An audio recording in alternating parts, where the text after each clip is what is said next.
What's up, guys? It's me, Phil from Arlet Games, and I'm starting early because I want to spend more time working on this RPG, and that is what we're doing today, folks. We're making in RPGMaker MV.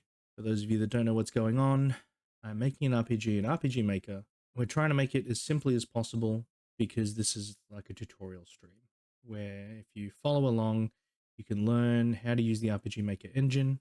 You can learn how to do all the basic things you need to do to create your JRPG using the RPG Maker MV engine. So if any of that interests you, come along, let's learn together. And to make things interesting and to get people more involved, if you're watching on the stream and racking up those channel points, you can use those channel points, redeem them to change the names of things within the game so that you can leave your own lasting imprint on the game. And also, anyone that follows me on Twitch and fills out a simple Google form can have their very own NPC within the game. So yeah, not only will you learn, because we're not just learning how to make a game. We're gonna make the whole thing. We're gonna finish it. And we're gonna publish it on itch.io. So it's gonna be a real game. It's gonna be out there. And then you can play it and you can find your NPC in there, or you can get your friends to play it. And you can say, hey, I'm in the game. My character's in the game. I'm famous now. Give me $20, please. These are the things that you can, asterisk, do if you follow along. Last time, we were further fleshing out our hub town. So we've got our world map. We've got our hub town area. Now, if you're looking at this and you go, Phil, this is the worst map I've ever seen in my life. It's so simple. Again, I remind you, this is simple RPG. We will come back and spruce things up. But for now, we're just dropping things in, getting things set up. We got a little carried away with, we've got a cutscene when we go into the inn and talk to the innkeeper. We've got a weapon shop, and we've still got an item shop and an armor shop to build. I'm thinking as well in terms of story that we're actually going to build a like a tavern as well, because we're going to make it that you start off just as the main knight character by themselves, and then you're going to talk to the king. The king's going to say, oh, you want to seek after the great treasure that is in the Sky Temple. Well, I'll only let you do that. I'll only give you permission to do that if you have a full party, if you have 4 adventurers, and then come back to me, and I'll grant you access to the first temple.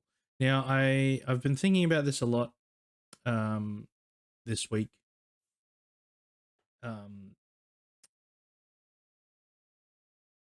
It's funny because, I'm like, the whole premise is it's a simple RPG. We're trying to make it as simple as possible while still including enough things that, not only do you learn the basics of the engine, but you can learn, how to do some more interesting things, right? And I got a little excited and was like, oh, it would be really cool if you could tackle, there's 3 temples that you got to beat, but you can tackle them in any order. And the premise of the game too, so a twist to make it a bit more interesting is that at the end of each temple, you've actually got to leave behind one of your party members.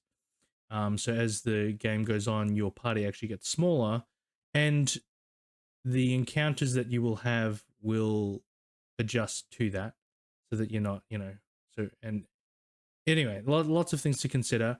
But as the more I've thought about it, it's quite ambitious, and creeping out of scope for what I'm wanting to do. So I'm thinking we will actually have a traditional set, this temple, then this temple, then this temple.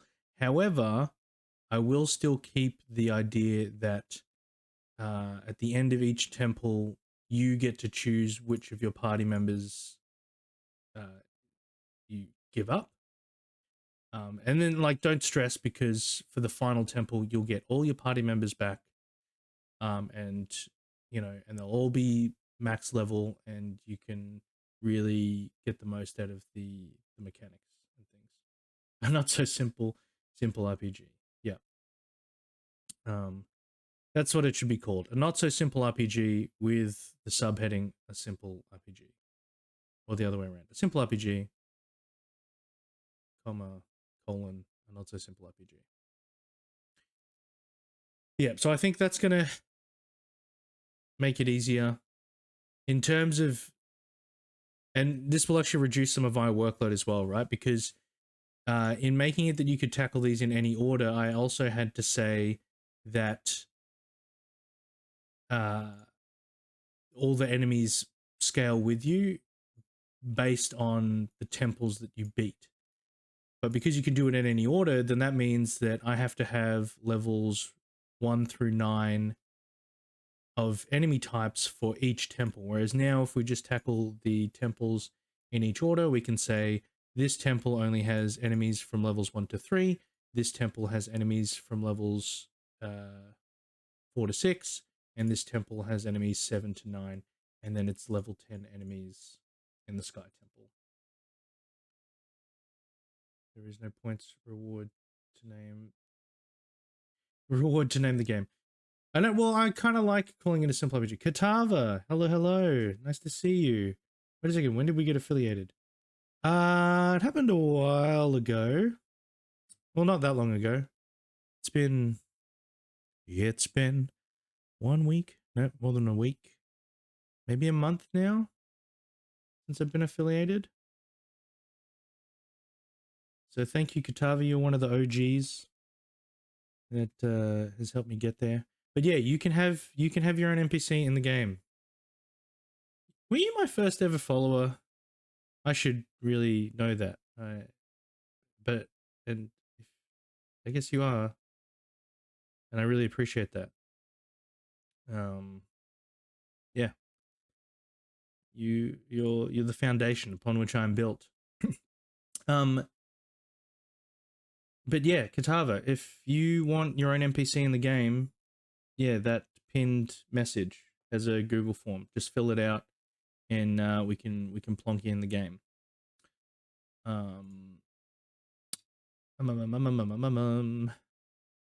But yeah, so that will, so yeah, so those that just making that simple change, simple change, will change a lot of the work that I need to do to set this game up, which will help a lot. And and it'll,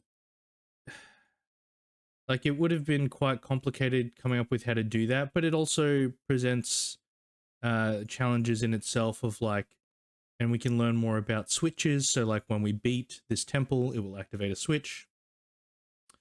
Maybe when we beat the temple, we make it that you have to return to the hub town, talk to the king, and the king will go, yes, now I give you access to the ship, which will get you to the water temple. And you beat the water temple, that activates a switch. And when I say switch, I don't mean you're physically flipping a switch in the game. I mean there's an event switch that tells the game you've done this. Now this new step or quest or objective is unlocked. Legends, I may say. Water temple better be amazed. I know. It. Well, we don't. Yeah. It'll probably be a bit of a maze. And then I have to think about, yeah. So we'll have, yeah. So I think that's gonna work. I've also realized too that story wise, I'm like, how does our knight get here? Do they live in the Crust? And I'm actually making it that they're a knight from another land, and they've come here hearing rumors of treasure, because they're seeking riches, and the story as it unfolds will reveal a bit more as to why they want that treasure. And that's also going to be uh, a story element for the other characters. Like the reason that they're all going to have their own reason for wanting to join the party and why they want the treasure, you know, and like the priest is like, oh well, I want to use the money to do up the orphanage that I was raised in, or the convent, whatever. They're all going to have an interesting backstory, well, somewhat interesting. We'll see what I can come up with. Motivation for why they want the treasure.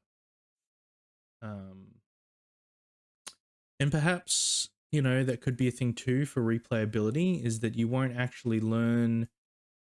If you get rid of a character right at the start, they're not going to be with you for the rest of the journey. So you're not going to have those cutscene beats um, with that character revealing more about why they want the treasure and how it's going to help them, or who they're going to use it to help, or why they need it, yada yada yada.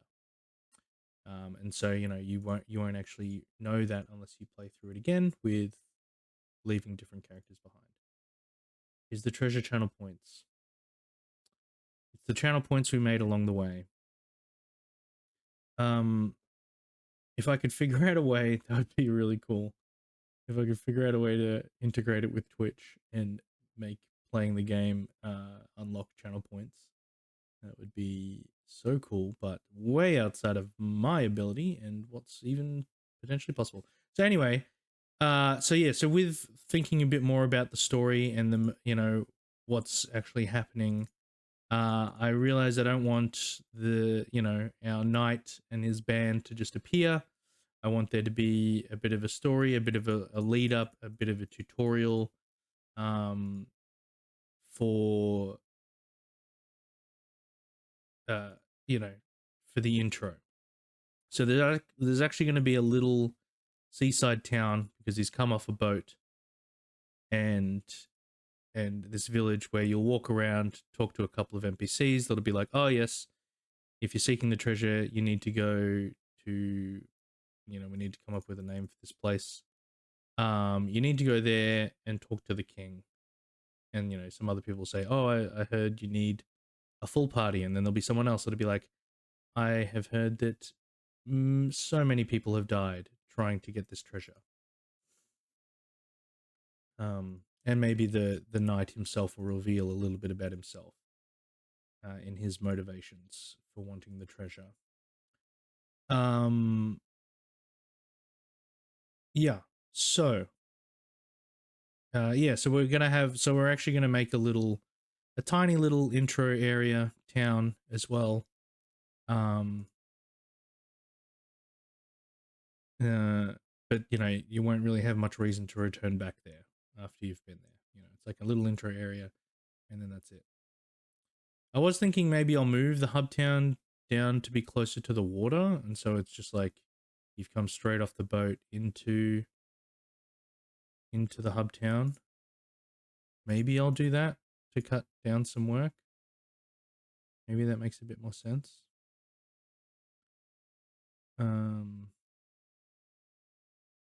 Maybe I'll do that. That reduces some work. Yeah. Maybe we'll do it that way. So we can take that and pop it there. And we can boop, boop, boop.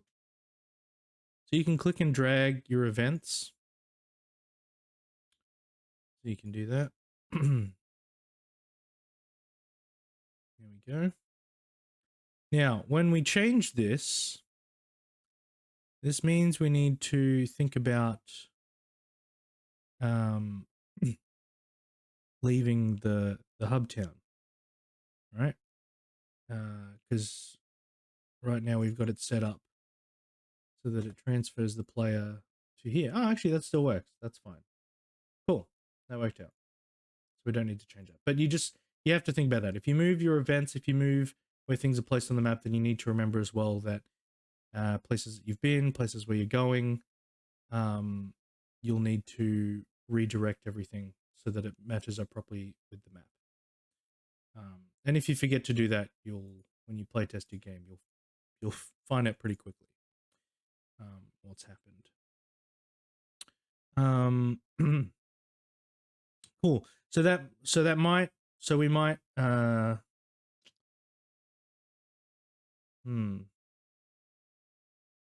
I want to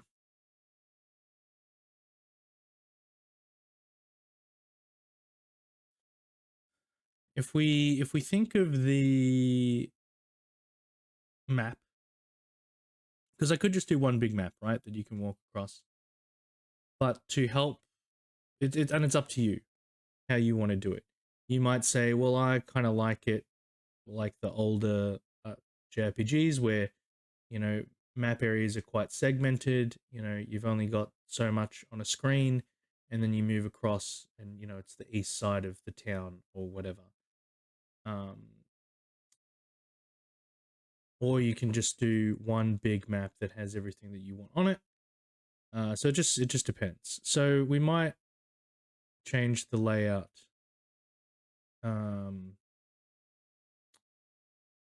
Of this place.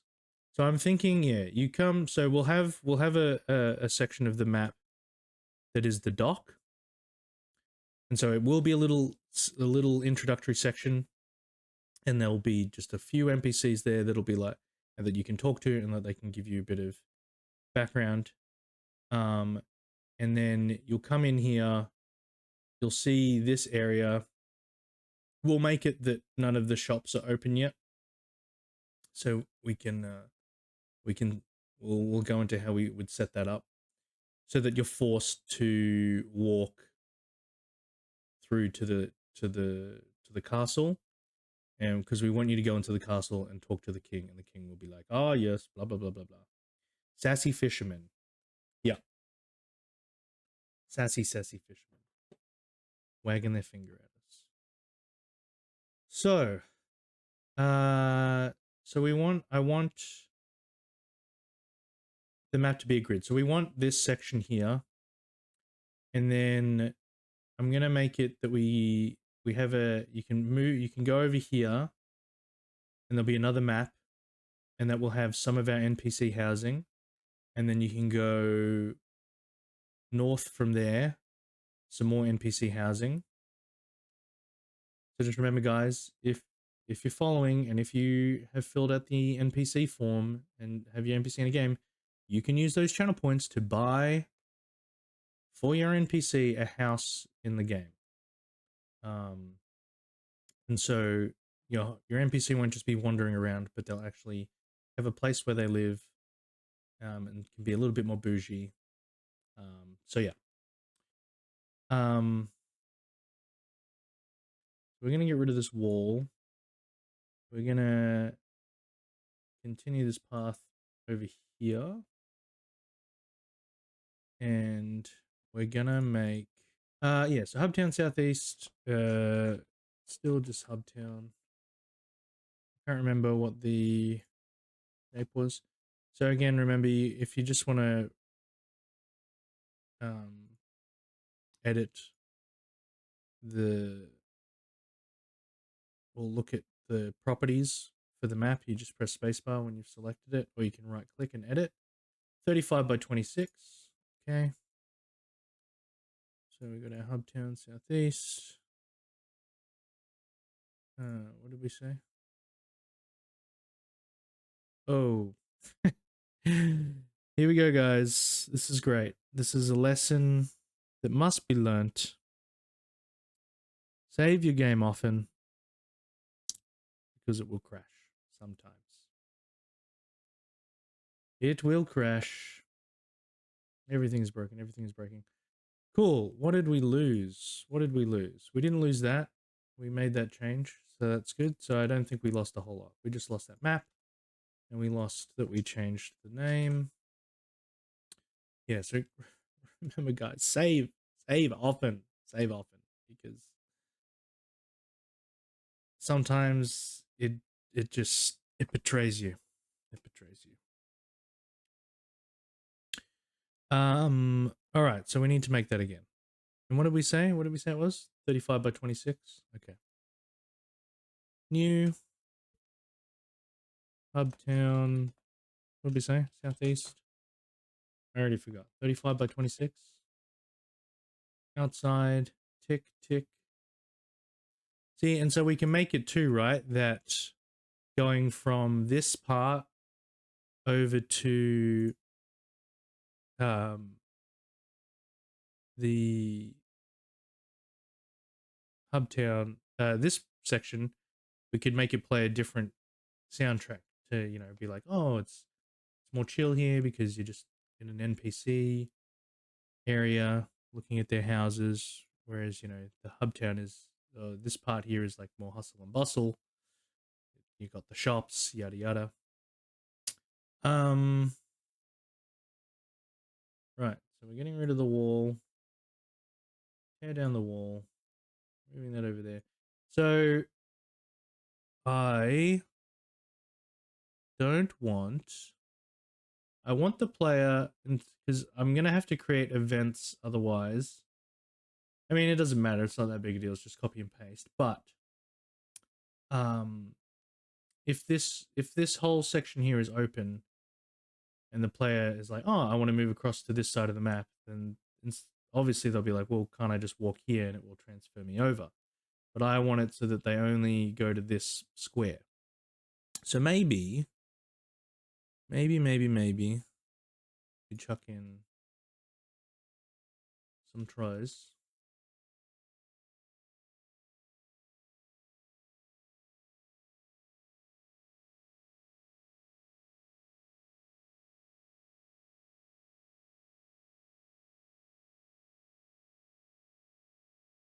Make it a bit nicer.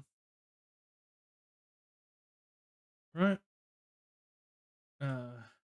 Now, so something to think about when you are doing your tiling is the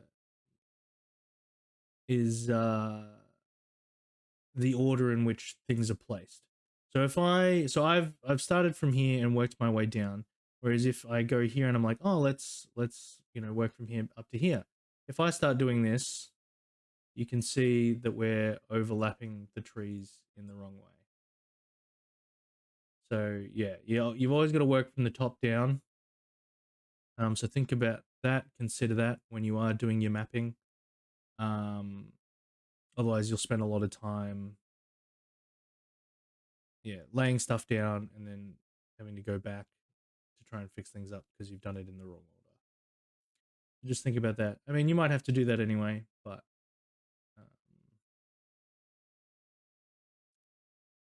so it would be possible with this gap that I've created here for the player to move through here. And maybe I'll make it that they can. If they do go in through there, it'll take them to the other side. But anyway, let's drop some more trees. Let's do that.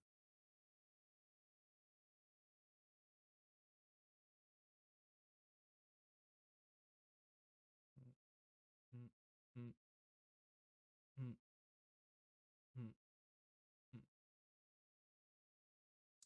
Okay, maybe we'll spruce up the area a little bit. Drop some trees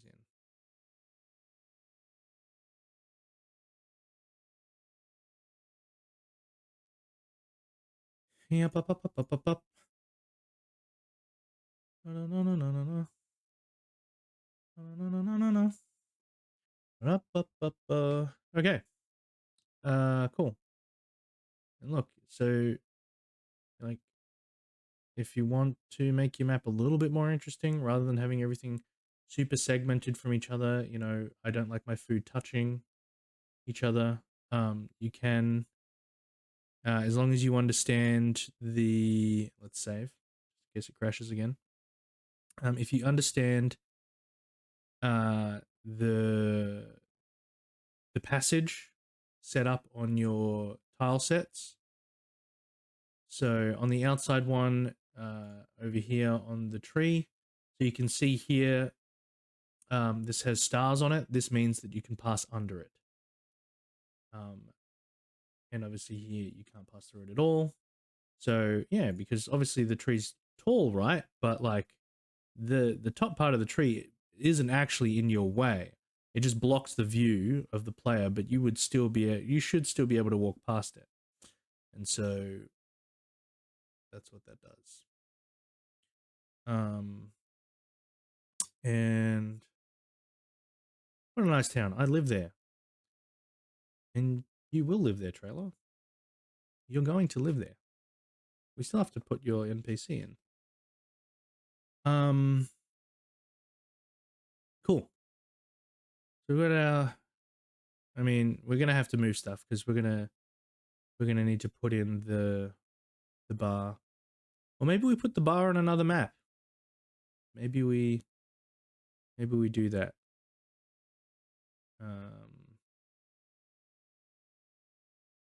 Nah, we'll put it here. Anyway, we'll get into that.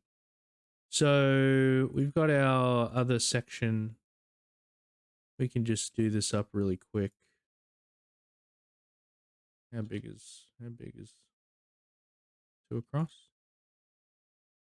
Just go, nope, ba-da-ba. Oh, ba-da-ba. Ba-da-ba. And grass.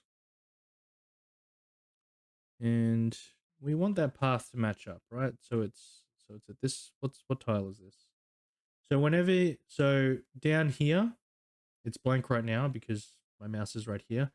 But if you look there, now that I've got my cursor over there, it will give you the XY coordinates of that tile, 34.9. But really we want this one over here, which is going to be 0.9.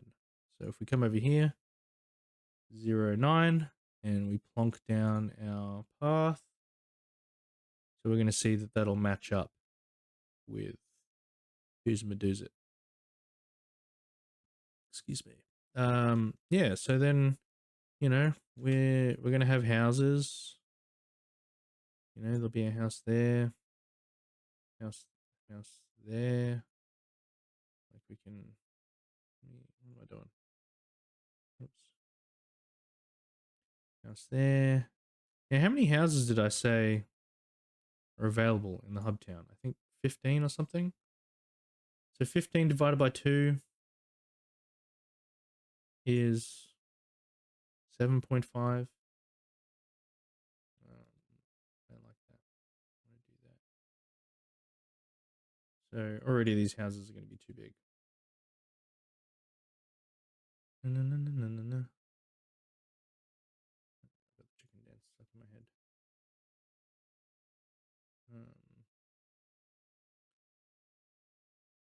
Let's reduce the size of that. Reduce the size of that.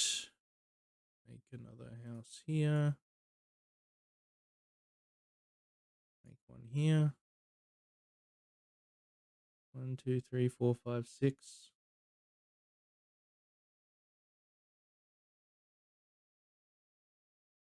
7.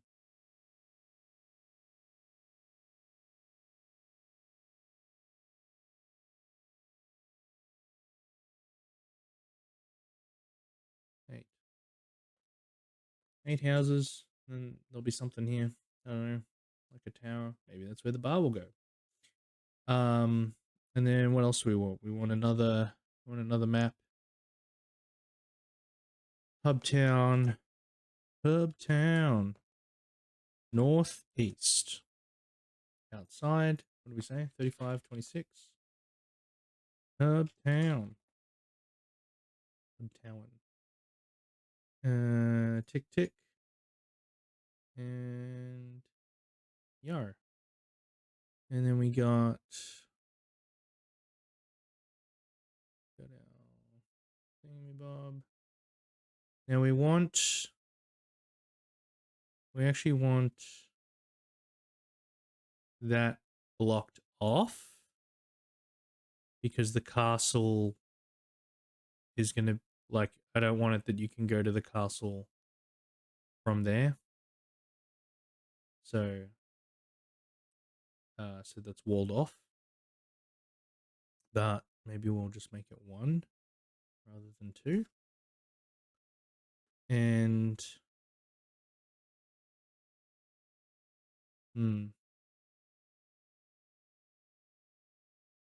yeah, it's fine. 0.5 is someone's shed. Yeah. Again, more ways to make channel points worth something. Get your NPC a shed to store all their goods. And what tile was that? This was 22. 22.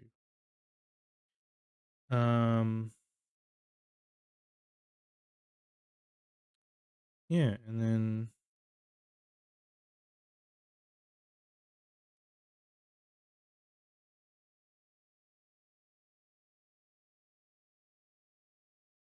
houses.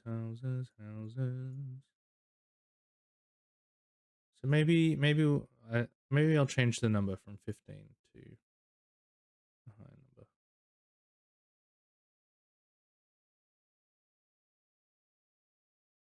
Or 6 and 8.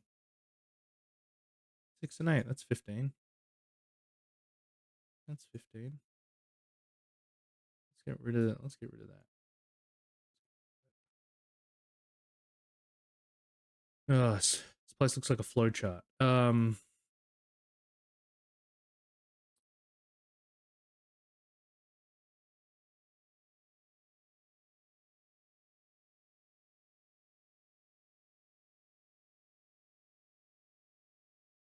Cool.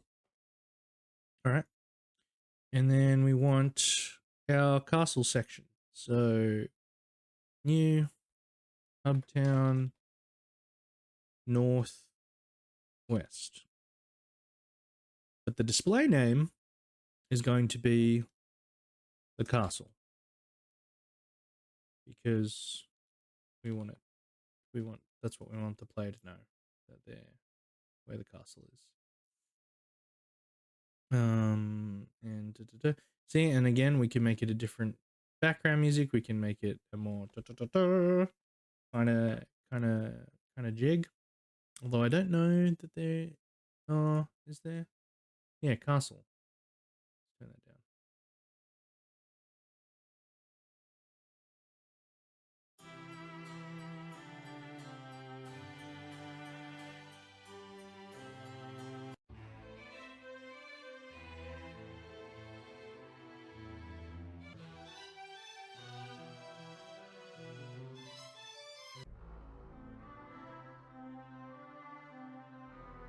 Spooky.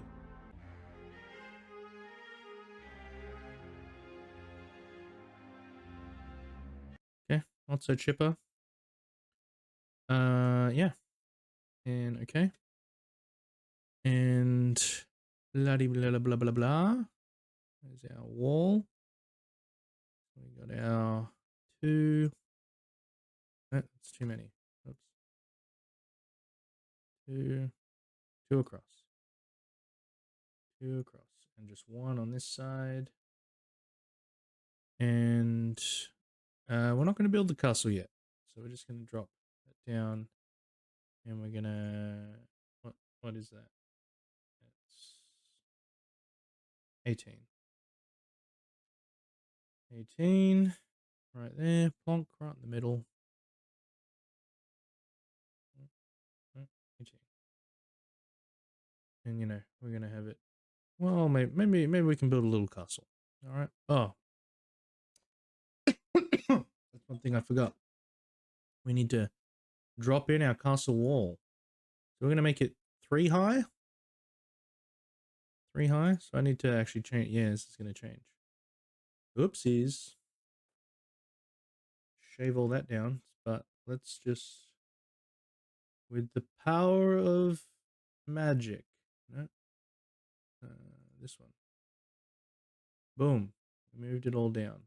We can just eliminate that. So that's still... There we go. Move it down. And do that.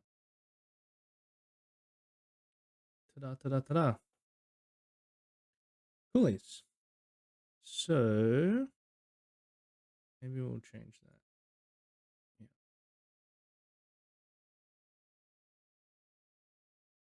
Uniformity. And yeah, so there we go. We have our full hub town to navigate. And let's build a castle. Let's build a little castle. Maybe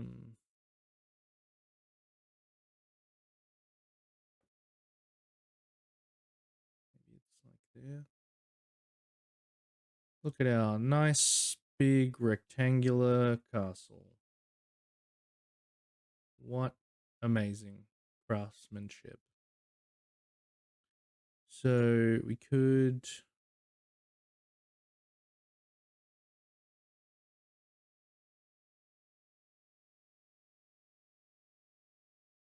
I mean, do we want it backing right up onto the castle? Maybe not. Maybe we want a little back section. We can definitely pop that on top.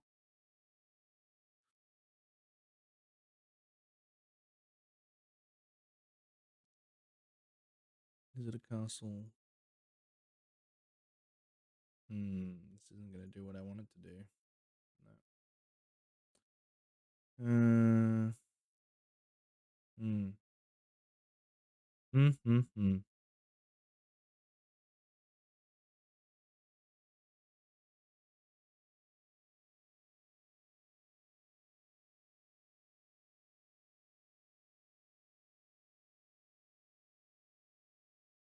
Yeah, so this is where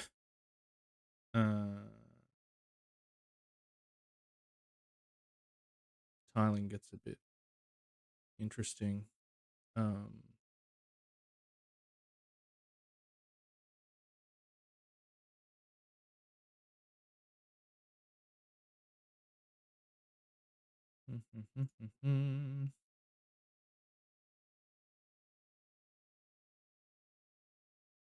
There's our door. Oop. Welcome to the castle. You know, we can make it that there's a little chest behind here. If you decide to walk around, you could make maybe we block this out a little bit. We want symmetry for the castle. Making it, what's that? 1, 2, 3, 4. 1, 2, 3, 4. Is that 4 across? Oh, this isn't even.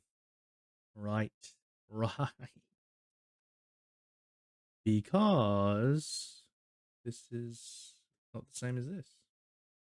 Can RPG make anything procedurally? There is a map generator, I'm pretty sure. Where is it? I swear I've used it before. Yo, Coco! Good to see you, my friend. I swear there is.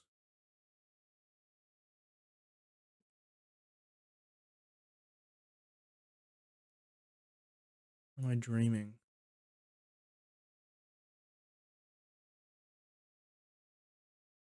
That's not it. I think maybe when you... Ah, here you go. Yeah, so you can generate a dungeon.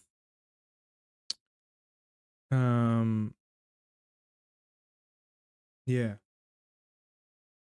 And you can pick... You'll see how awesome it is in a moment. Wide passages, you probably want to tick, because otherwise it makes like a one-person passage and it looks... I mean, look, we'll see. We'll see. I'll show you. I mean, you know, it might be a good way to build a like a base that you can work off of, and then you edit. You know, you obviously want to tailor it more to your needs, because yeah, what's the floor gonna look like? A grass floor with stone walls. That sounds Fantastic.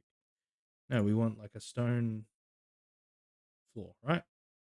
So let's do it. And there you go. It generates one for you. Oh, how did it just, oh, oh. Well, uh, I thought it was going to generate a whole new map. It just did it on the map that I was currently working on. So my castle's gone. That's okay. Yeah, it did. It just replaced the castle. That's okay. We will rebuild. Um, Mistakes are fun. So yeah, so that's how. So you would make a map. No, there's no Control Z. Not for that anyway. Yeah, you can't undo that. It's really annoying. The thing, like, it's limited in the things that you can undo. Something like that, even though it's a big step, they're like, no, we can't, because it's probably, you know, physically made all of these moves, and so if you were to, if it did let you undo, it would actually just undo part of the map that it's generated. Yes, good to know. I did this on purpose. This was all part of the plan and the tutorial. Um, Trailer is a paid actor. He's paid in channel points. Yeah, so you can see, so we didn't choose wide passages, so it only gives you like a single player passage, which doesn't look great. What else can we do? Let's generate again. So if we do wide passages, a bit more interesting. Obviously, so if I change the size of the map, so if we do 100 by 100, let's zoom out. So holding control and scrolling your mouse wheel zooms in and out. Paid in channel points, hell yeah.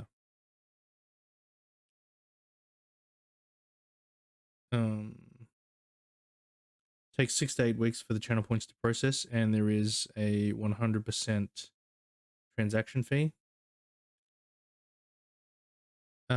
Yeah, so we can generate again. Maybe we'll do red bricks this time, red floor. Instead of, so yeah, if you do that, wide passage. So there you go. Now you got yourself a nice big maze. I don't know if it like generates that there is like like you can make your way from one point to the other, or whether there's parts of it that are like closed off. I think it generates it so that everything is accessible. Um, you know, there would be dead ends, but there's no like section of the map that is actually completely sealed off or anything.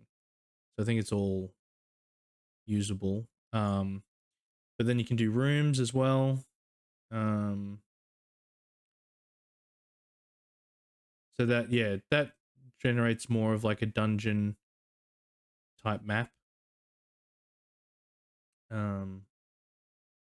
So it can save you a bit of time if you're not very good at coming up with dungeon layouts. You know, we might even use this to come up with some floor layouts. And, you know, sprucing it up a little, changing the shape of some of the rooms, that kind of thing. So it's, yeah, it's not the best tool, but it's there. You can use it. Margins, I guess that, yeah. So it doesn't take up the whole map that you've got there.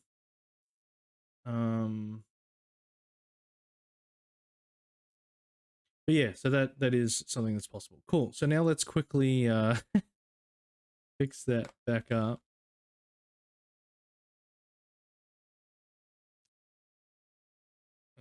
What were we doing? We had our 2, 1, 2, 3 grass.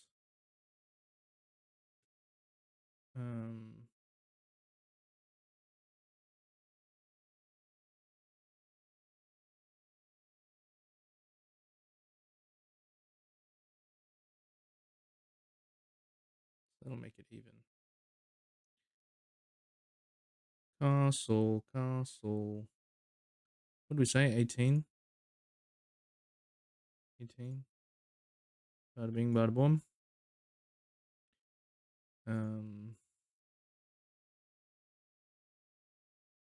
We'll just make it an ugly box for now. We'll give it some.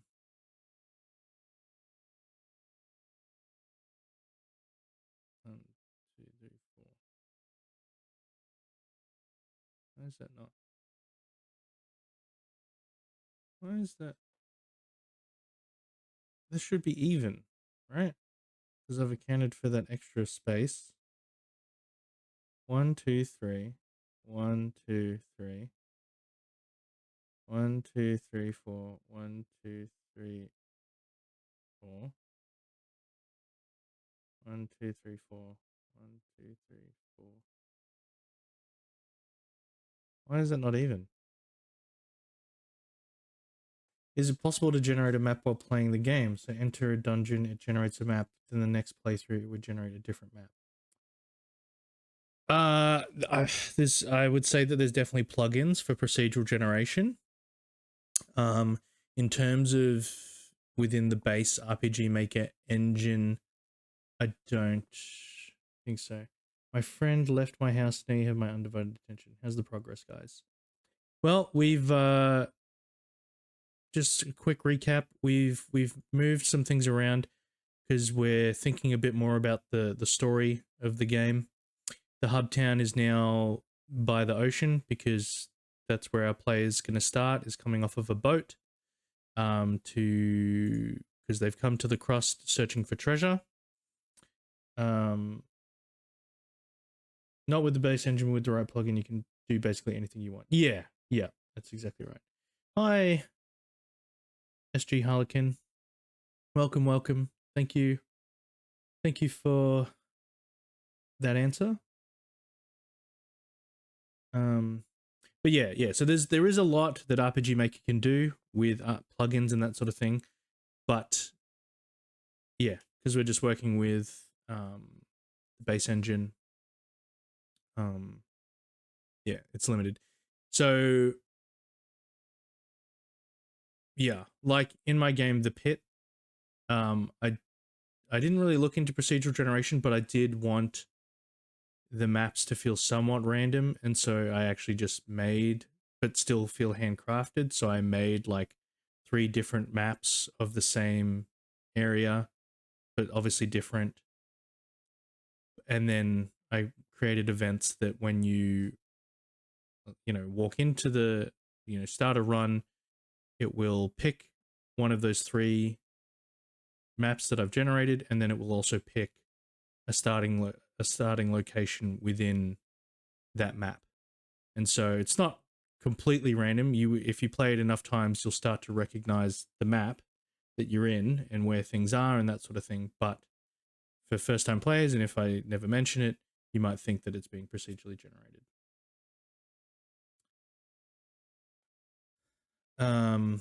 But that's a lot of work. So yeah, I think if you want to go the route of procedurally generated maps, then definitely find a plugin that helps you do that. And maybe when we look at plugins for the HD remake version of the game, maybe to increase replayability, we will make it that the dungeons have procedurally generated maps. Although, I don't know, there wouldn't be that much benefit from it just because would it add replayability? I don't know. But, again, those are things to consider. It's like when you're making your game, you're like, do I want this just because I think it's what's hot right now, or do I think it will actually serve a purpose in my game? Base RPG Maker is like Final Fantasy 3 Maker. For anything more advanced stuff, you'll either need to get really hack and crafty with eventing and script call, or use plugins. Yeah, that's what they're for anyway. Yeah. Exactly. Cool. So let's make our castle a little more interesting. Maybe we'll shave the edges off here. Oops.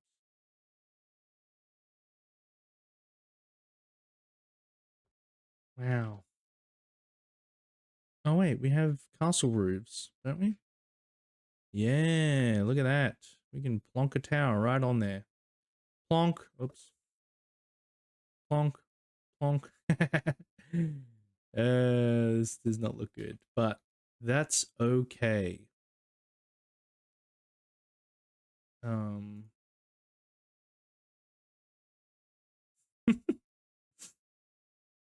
All right.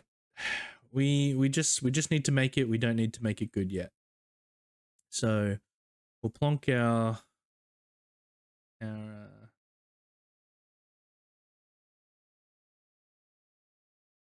got our castle. What are we got windows.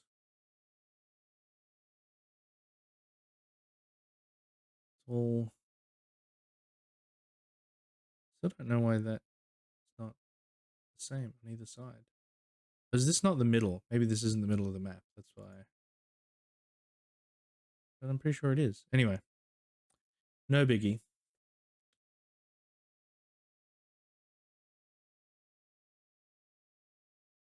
I was thinking of maybe remaking Castle of the Winds. Remind me what that was again? Is it a game?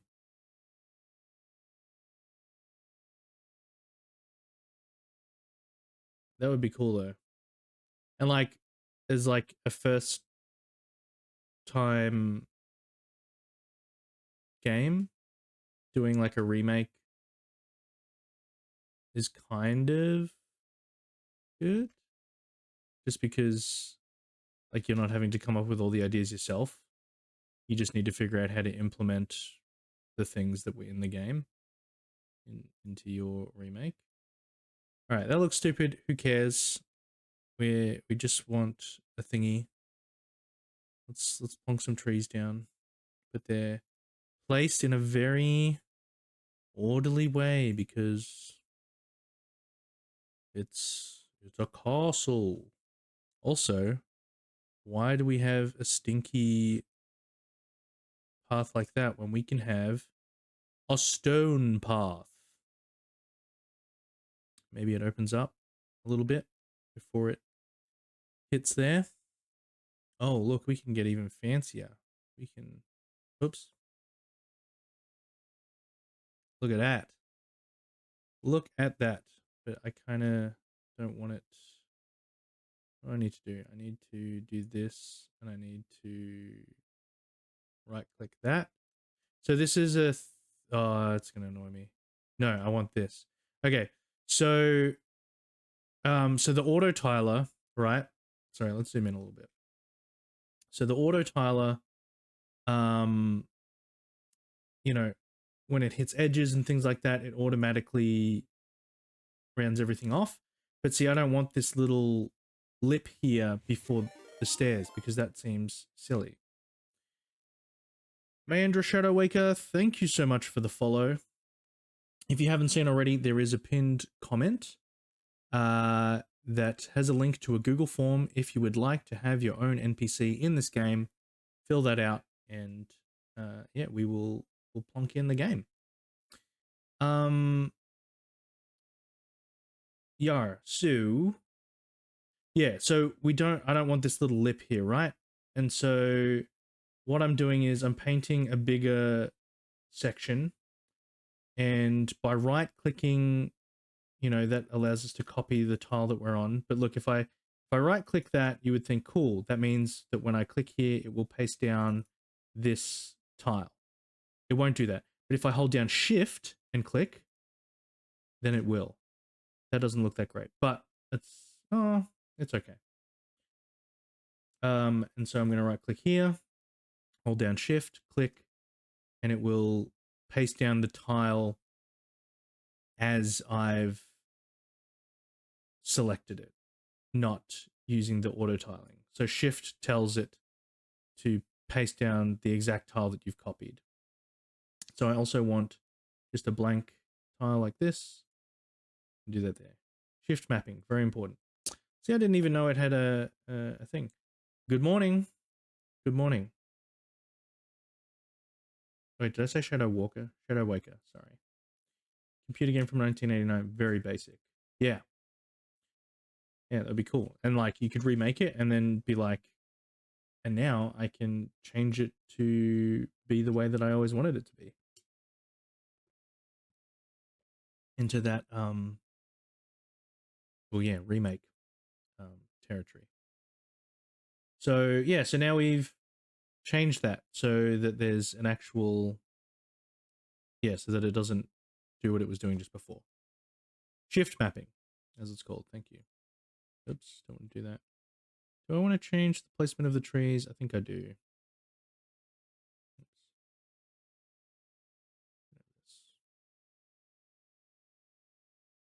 There's my trees. Trees, trees, trees. Do I want... Oh. There? No. There? I want it right up against... Wait. Worse. Wait. 1, 2, 3. Like that? I think like that. 1, 2, 3.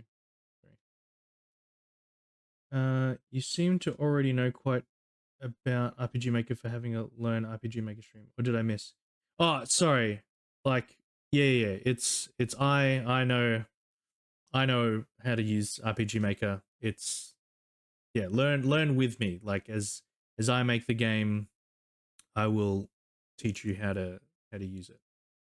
Is this your first map? No. And yeah, we got a few maps, and the point of this is that we're keeping things very simple, like the world map, the hub town, that kind of thing. You know, even the way the maps look at the moment is very basic. We're going to go back through later on and make things look much nicer. It's more about getting it down on paper, talking through what we're doing as we do it. And then, yeah, so in terms of like, you know, professional, better looking mapping, we're not covering that yet. And I don't even know if I'm qualified to cover that. But yeah. No, Harkins is here. Stop stalking me. Drama in my chat. Follow Alec on YouTube. Oh yeah, I have I have a YouTube channel. I think my link's on like my bio or whatever. So there's other videos of the previous episodes where we've built all the rest of this. Anyway, so now we'll quickly connect everything. You don't know that. First chat, first serve.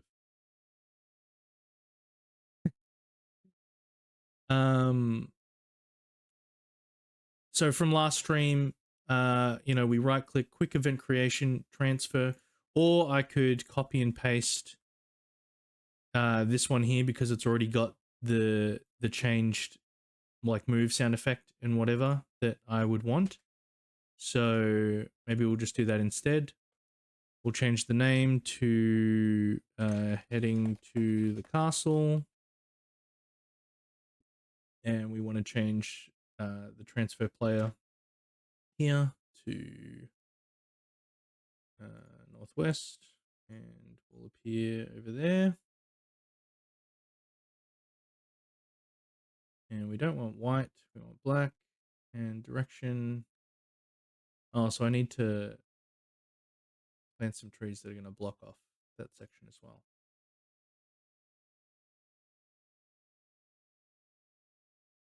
Kidding. Welcome, Andrew. Good old RPG Maker bubbles. Same people everywhere. Yeah. Well, I'm glad that I'm attracting people from the RPG Maker community. Hopefully anything I do here will actually be of benefit to you, but if you already know what's going on, then I appreciate you coming anyway, just to see what's going on. So, well, we'll go retain because it's not going to matter because I'm going to make it that you can only access that tile from there. So let's quickly. I don't want to. See, then this is the thing, right? You got to start thinking about, do I want full continuity of my maps? You know, so should I actually make it that from here, there's actually, you know, the top of the tree appearing here, because down here that was there, you know. It's not always a huge deal. Oh, also another thing to note, if you plop something down on a map, and then decide to switch maps and come back to it, you can't undo what you did. That will cement in place what you've done. Yeah. Considering I already got 2 games on Steam and working on the third, maybe not. But hanging out is fun either way. But who knows? Ain't nobody's perfect. Hey, feel free. Like, I'm still a pretty new streamer, right? I'm small. I don't have a huge following, but the following that I do have, I'm very grateful for. So feel free to, if you want to drop links to those games that you've made, feel free to do that. I don't mind people plugging their stuff here, no problem at all. But yeah, that's awesome on Steam. I've yet to cross that threshold of getting a game on Steam. I have a game that I'm working on that I hope to do that with, but yeah, it's it's the next step.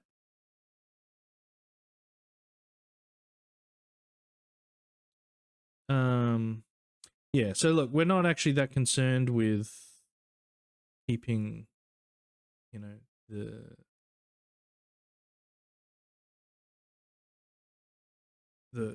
map fully matching. But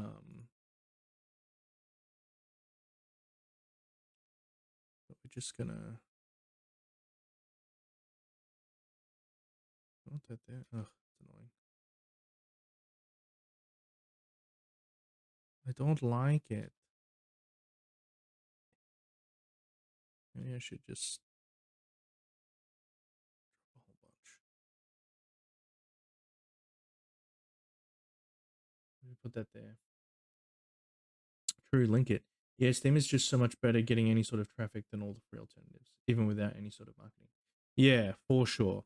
Like the games that I've made, like they've all been like game jam or just very small projects. So I was just like, yeah, just chuck them on itch.io. And, you know, I've had pretty pretty decent traffic on it.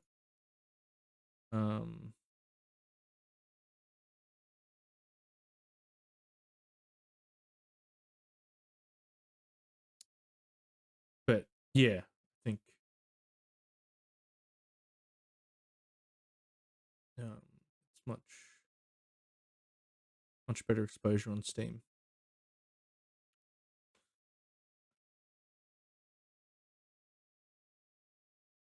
Although, how difficult is it for RPG Maker games on Steam? Because, you know, there's that added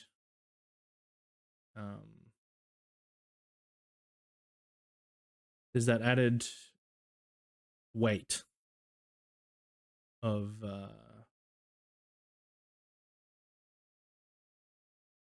RPG Maker stigma. Cool. So we've got that. We've got our transfer. Let's copy that and chuck it over here. And heading to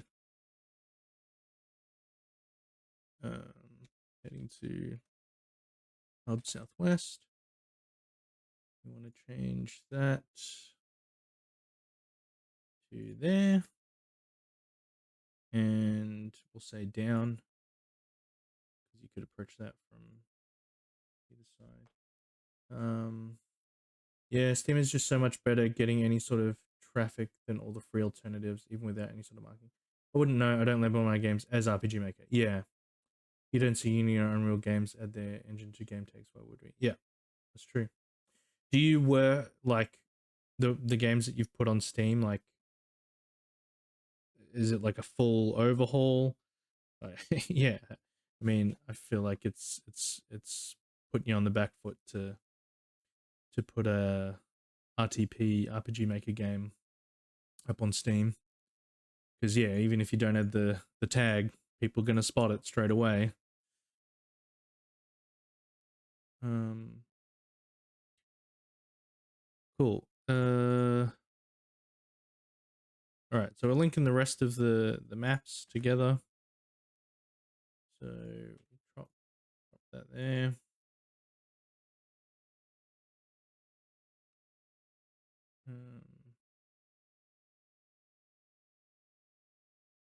There. We want them to face right. Okay. Oops. Heading to southeast. Um.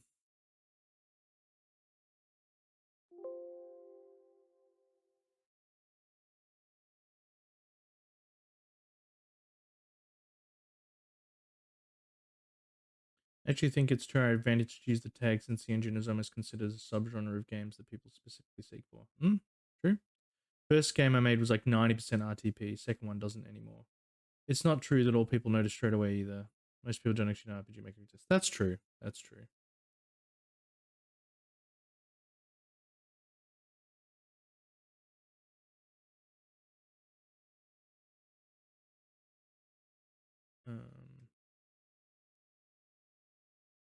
Um, did I change the name of that? Heading to hub southwest. Heading to hub northeast.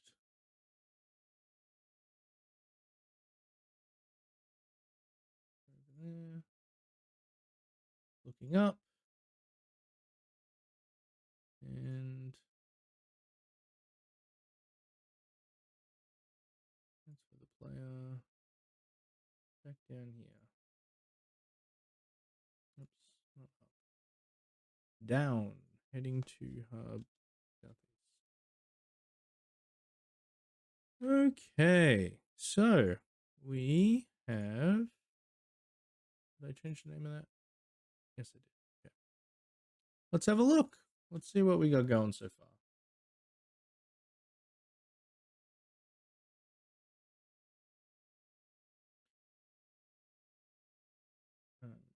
On Steam, RPG Maker is the only engine with its own tag. Oh. Oh, wait. Before we do anything, I need to change this. Let's make it so that you're here. For now.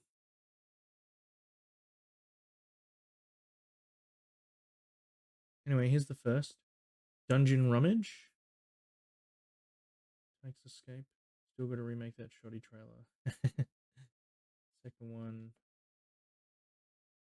Dungeon Rummage Survival. Oh, so it's like a. So you've got the first game and then it's sequel?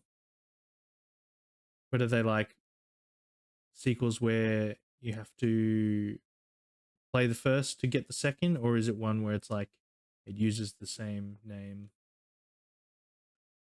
I do agree, if your game has deviated so much from what makes an RPG Maker what it is, other tags are more attractive. Yeah, I think, yeah, it's true. I mean, yeah, it comes down to your preference, right? Just connected to the same world, basically. Ah, cool.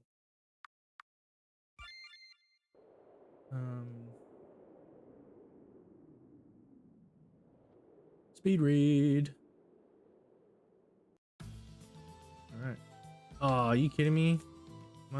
Okay. Why is that? Why is that not? I thought I made it that this. Oh, it's because it's over the water. What do I need to do? It's below characters.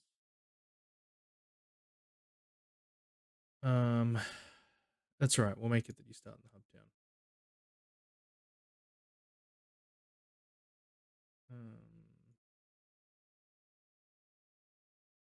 We'll change that later.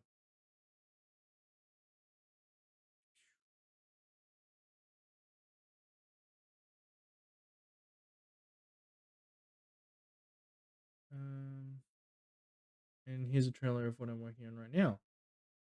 Very cool. Let's look. Hey, we'll watch it. Let's watch it.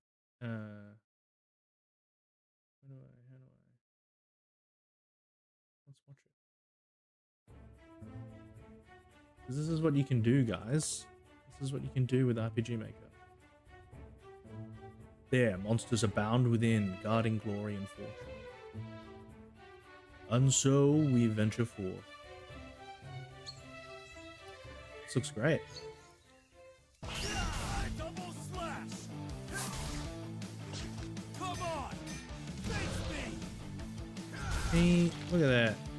This is the kind of stuff you can do with plugins and like your own scripts, custom assets.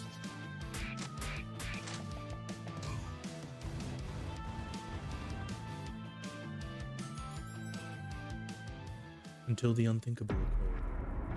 No, not the village.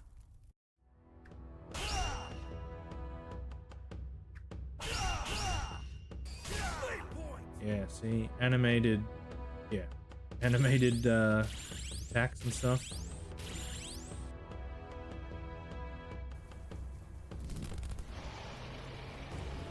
Very cool.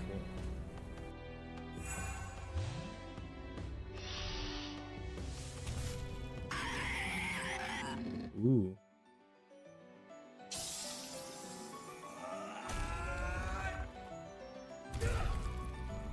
Mega Man style elemental transformations. Cool. Dungeon Rummage Origins. Very cool. Very cool. Great stuff. Could build a dock in the hub town. Yes, that is what I plan to do.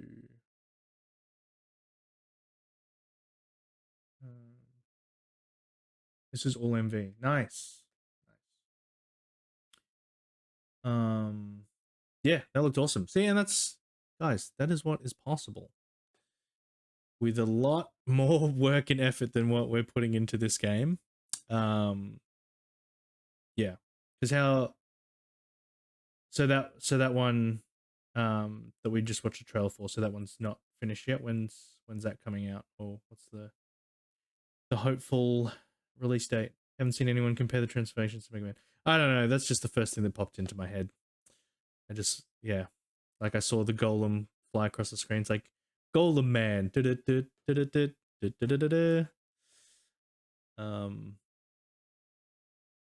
But yeah, that was sick.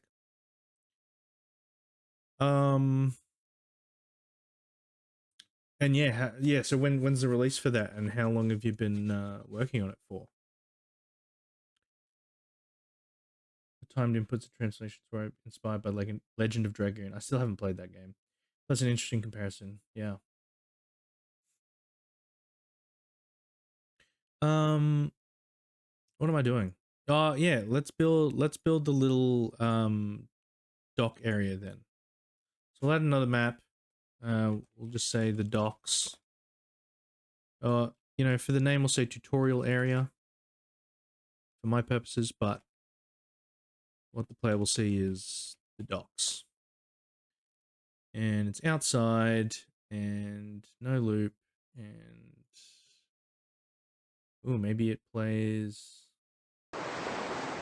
Nope, not that one. Nope.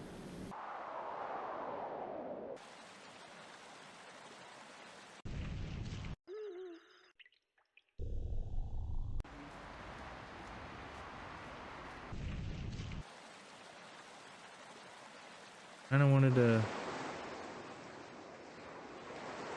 that kind of work with the water? Maybe quieter. Maybe lower. That way it's slower. Yeah, it kind of works. I like that. Okay.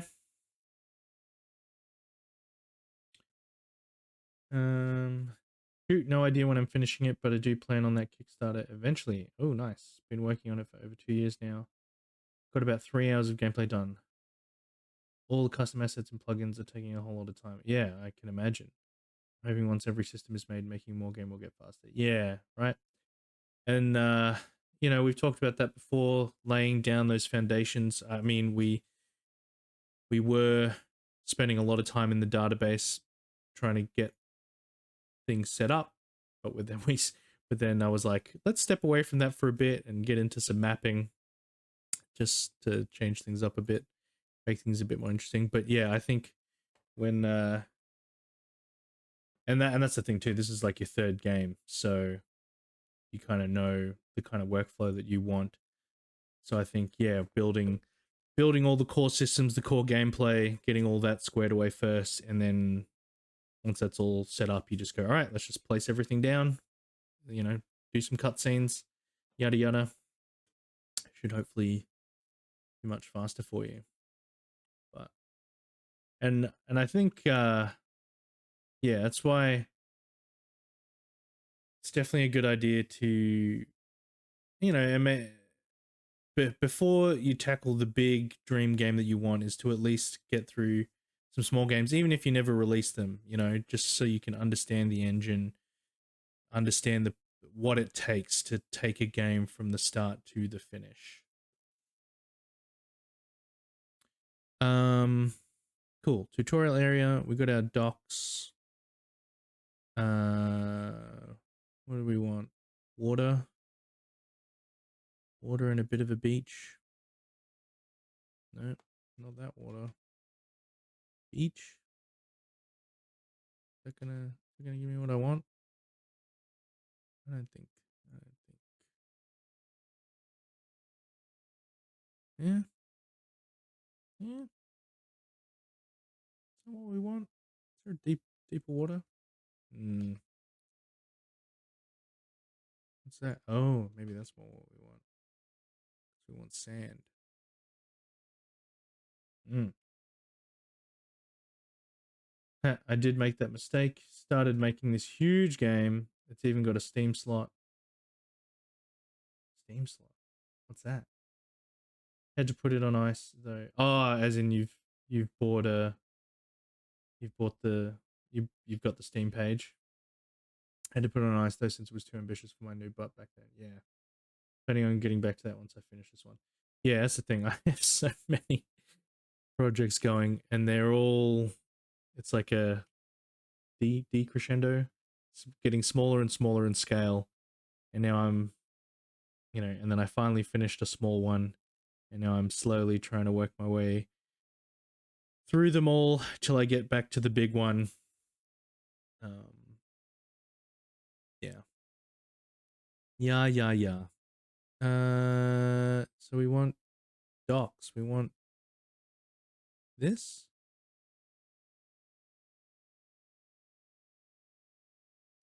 So, oh, see, so we got this problem where I don't want the tile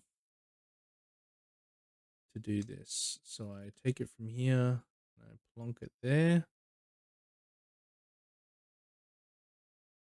But now I need this, oops, this one. There we go. Cool. I was stubborn then and thought I'd have the perseverance to make the big one straight away, but that's not really what this Don't Make Your Dream Game First Try is all about. And you know, that's the thing. These rules, you know, they're all made up. You know, if you want to try and make your big dream game, go for it. But what a lot of people learn the same lesson.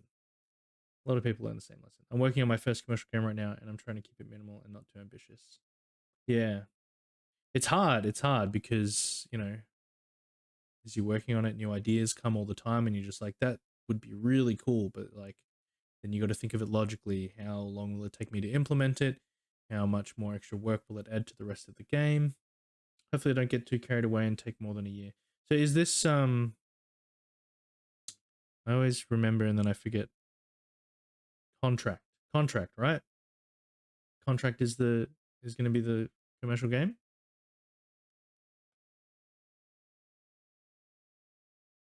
Do we want... Oops. Because we want the dock to end, right? Do I want the dock to go this way? Now we'll just make it... We'll just make it one section.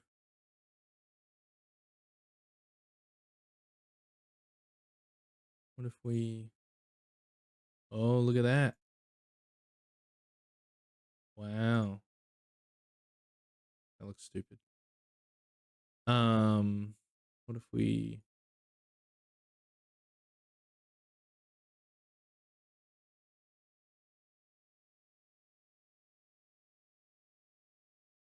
Eh, eh. It's a thing. Contract. Yeah. Contract might rename, but yes. Yeah. Yeah, it's not a hard rule, of course. There are just many complications you will not realize until in the thick of things. Yeah. From stuff changing to you getting better at everything and constantly having to go back. Yeah. To improve your early stuff to meet the new standard. The advice to start small is sensible. Yeah. Like, there's nothing stopping you from doing whatever you want, but, you know, the advice is there for a reason. The unknown unknowns. Yeah, exactly. You just don't know. You don't actually know. If it's your first ever game, you don't know. As you know, as much as you watch videos and read stuff and whatever, you don't actually know what it physically, mentally actually takes for you to get from the beginning to the end. Yeah. You don't know what you don't know. Yeah. Look at us spouting all this wisdom.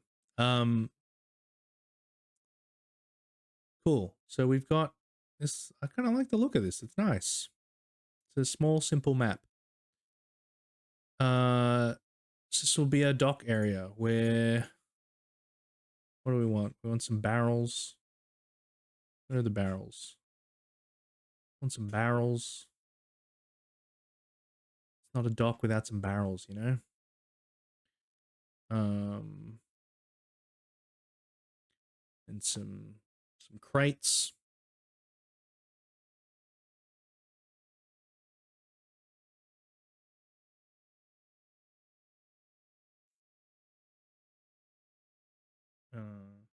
I think I know the least. Hey, admitting that you know nothing is a good place to start. I was struggling with this even on this third game. Remade the entire thing like 4 times until I really nailed down what I wanted to make. Like getting down those initial core systems, making sure that it's definitely what you want. It's rough, but you know, but that's the thing. You've got the experience of previous games behind you. You know that you know what's possible and that you can do it. So it's extra encouragement to keep going and to work through those tougher times.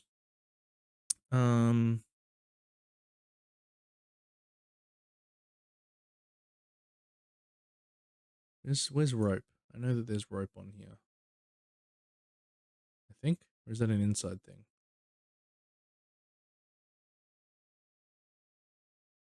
No, it's an inside thing.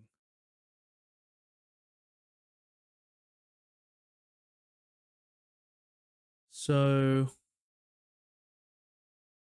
not the most ideal way to do things, but if you want to add some more objects, actually no, this won't work.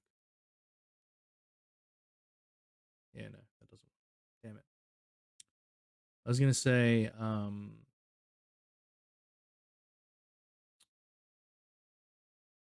unless I...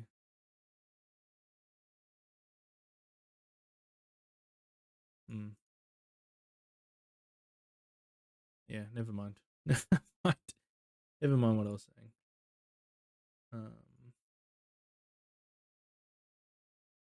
Yeah. So, what do we... I think that's enough. We'll just add an NPC real quick. Tutorial dude 1. Who's our dock worker? People. Oh wait, we've got a sailor. Look, we've got the captain. We've got a little sailor boy over here. Let's and maybe we'll make him facing the crate like he's doing something. We'll tick stepping so that he's stepping on the spot. And remember, because we've picked an NPC sprite, it's automatically changed the priority so that they're on the same level as us, and so we can't walk over them or anything like that. Yeah, just trying different styles and systems I thought were fun, but ended up not being all that fun. Sorry, needed reworking and everything too. But I do have to say I'm also chaotic. I don't have any game design docs or anything else written down, so that's partially me too. Yeah. Yeah, I think a big thing for me, yeah, was realizing that if I ever wanted to get anything done, I needed to write stuff down, because I just think of stuff all the time and I just wouldn't write it down, and then I'd finally, excuse me, get around to working on it and I'd be like, I don't remember anything. So, yeah, writing things down is big for me. Like, and I have to do it digitally. I have to make notes somewhere, but that helps me a lot. But hey, if you master of chaos, you're able to do it without that. I tip my hat to you, sir. Most people do. Most friends in the space I have spend so much time writing things down, they never get to making it. Yeah, exactly. You got to find that balance. You got to find that balance. And that's the thing. I find I start writing stuff down, and then it makes me excited to start working on it. And so, yeah, it's that balance of building things and then writing down and coming back and da da da da. Cool. So what's tutorial dude one gonna say? He's gonna be like, and we can do a portrait of him. Oh, look at this studly sailor man. What's he saying? I heard, oh, are you, or a knight, eh?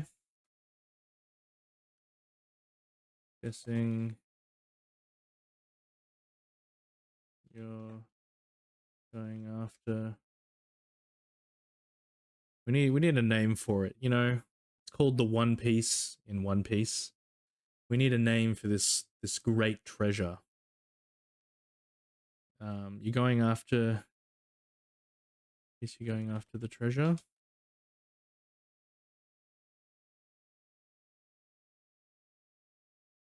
In where's our knight?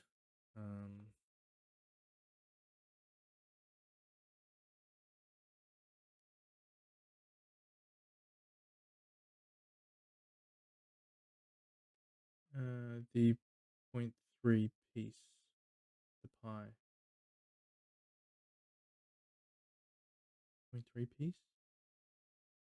I'm confused.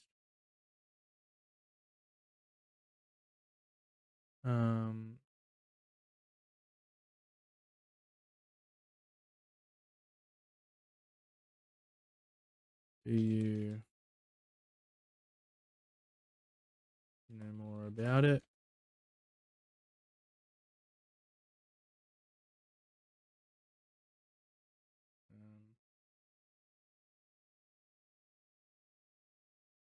Guess that hundreds have died trying to claim it. Oh, right. I, I literally forgot that I asked you guys for suggestions on the name of the treasure. And then you guys are giving me suggestions. I'm like, what are these random comments? There you go. Now you got it. Oh my gosh. The 0.3 piece. Because it's only a third as good as the as One Piece. The pie. We're staying on that Crust theme, are we, Coco? The Holy Cup.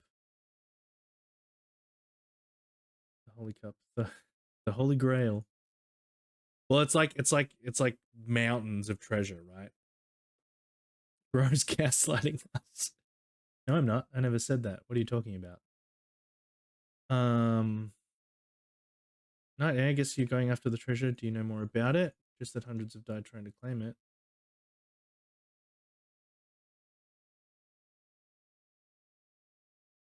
You want to speak to the king. You want to speak to the king.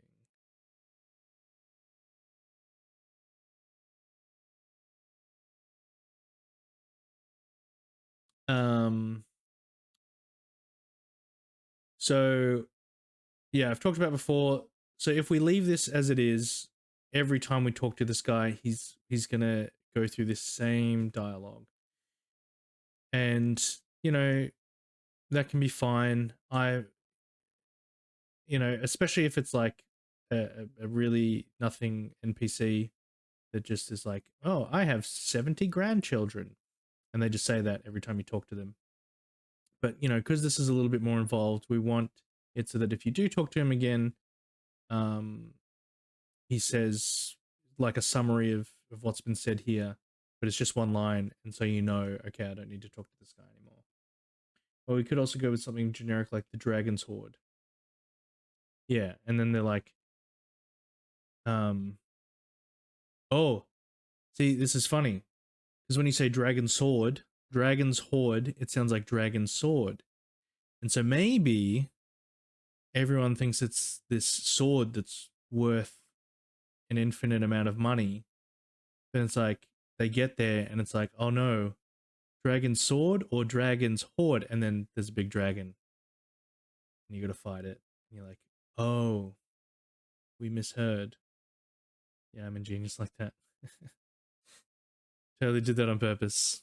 I know you did. I know you did, Harlequin. But no, we don't need to do that. Because I also don't know if it's gonna be a dragon boss. Probably there is a dragon sprite. Cinema. Yeah.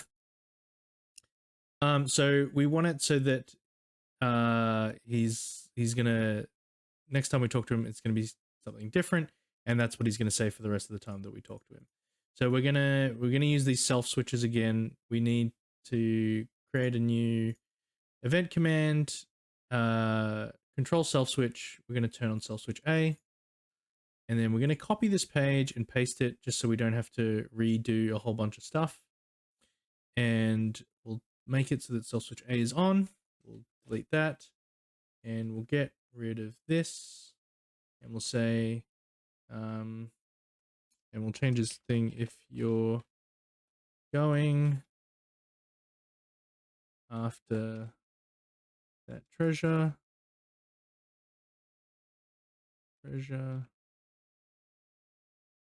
you'll want to speak to the king, comma.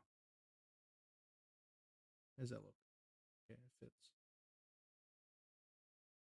And so now every time we talk to him, he's just going to say that. It's a funny plot though.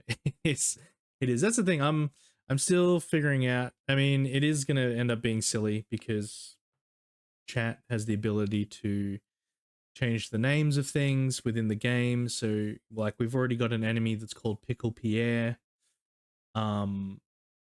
So yeah. I don't want to take this game too seriously, but I am also, there are machinations in my mind about how I want the story to actually go, and it's actually while we're making the game, you're not actually going to be privy to it. So that way, when I do finish the game, and you go, oh, I've watched this entire game be made from start to finish. I know what's going to happen in the story, and then I'm going to smack you right in the face with a story that you know nothing about because I've actually done it behind the scenes and not on the stream. So I kind of revealed my hand there, but I'm also doing it early on when the viewership for this is not high. So we'll see. Not my face. Player looking for the Dragon's Horde just to then at the end find this huge load of treasure they can't actually carry home. Right? That's what I was thinking about too. I was just like, if it's this giant treasure room, how are they gonna get it anyway? If you're going after the treasure, you want to speak to the king. Cool. So we've got our little tutorial man, and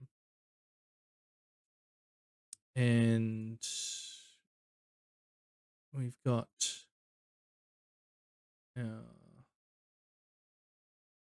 can't wait for the surprise story, right? Now I'm building it up too much. Now it has to actually be good. I feel like I've got a pretty cool idea going. So yeah, but I also don't know if that will end up being divisive for people, because they'll be like, you know, they've been along for this whole journey and then it won't be what they expected. All right, we want to transfer. So we'll just grab this one here, slap that down, and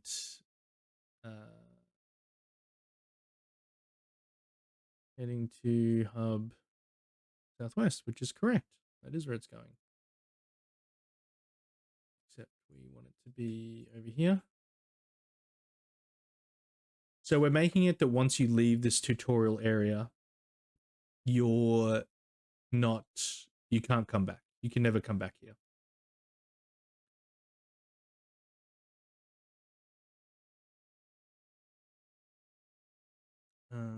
Okay.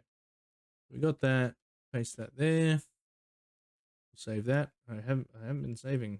I need to remember to keep saving. Don't want the game to crash again. So we'll obviously spruce this up a bit more later, but for now that's just what we want. And then we can do our intro here to spawn us here.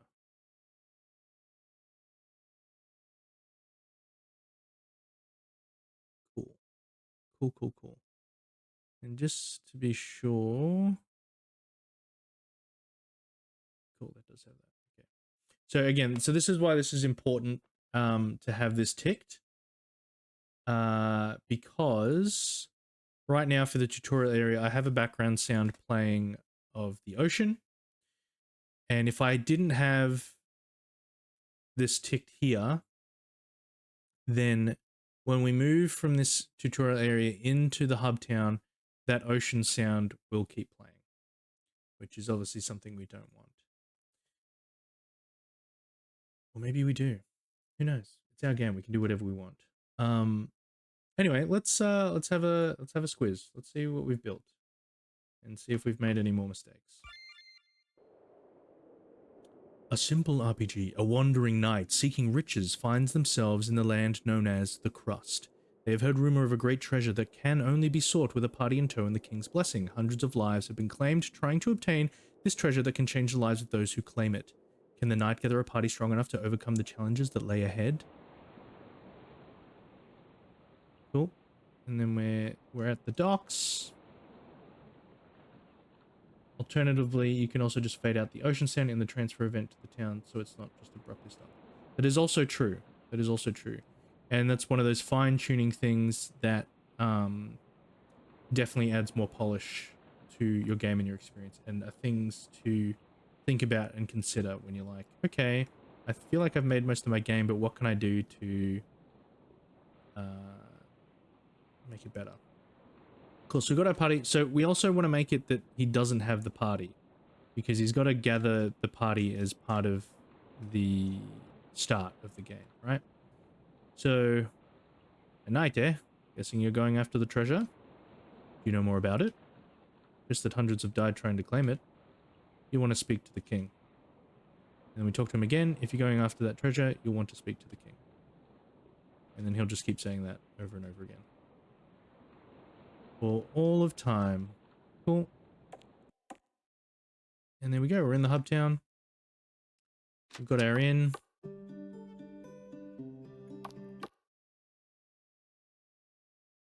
Yeah, so you're right about that, you know, silence, abrupt start, abruptly cuts off.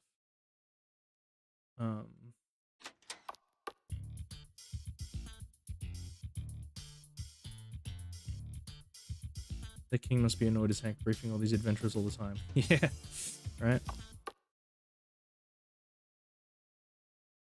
Well, like the thing in the story is that it's just like it became so dangerous that the king was like, you know, only under certain conditions can I give you my blessing to seek this treasure.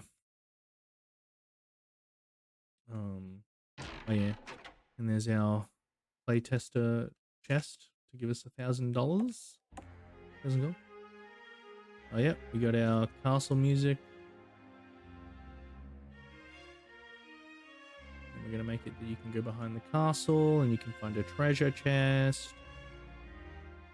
Maybe with some money in it or something.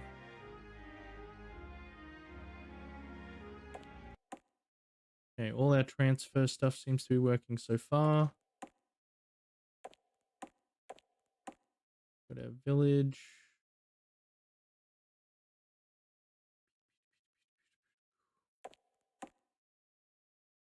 More houses.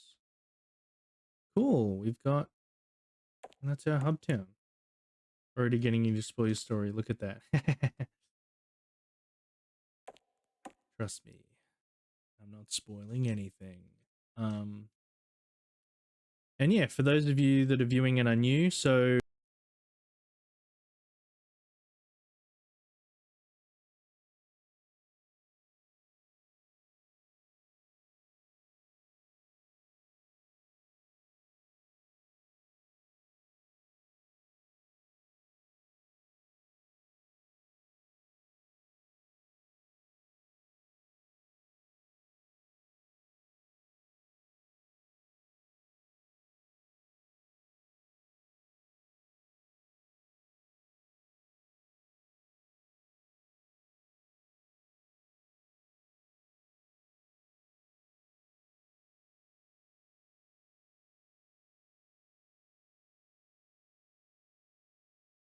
Can you hear me?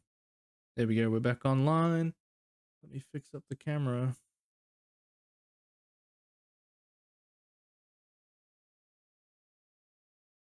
Cool. I don't know what causes that. It seems like all my peripherals that are plugged in just like over... I don't know whether it's overloading OBS or something, but okay, so we can hear again. But yeah, this is one of the NPCs. The rock's wisdom was powerful. Yeah. All right. Bing. I bring wisdom into thy world. This comes with using RPGMaker. The jank seeps into every system, right? And then we've got Coco's Horse Knight over here. My leg is broken. Please don't tell my owner, or else he will turn me into glue. So yeah, and then who we got over here? Greetings, adventurers. In my early years, I was quite the adventurer myself. Good luck on your journey, friends. So yeah, that's what we've made so far. And we have...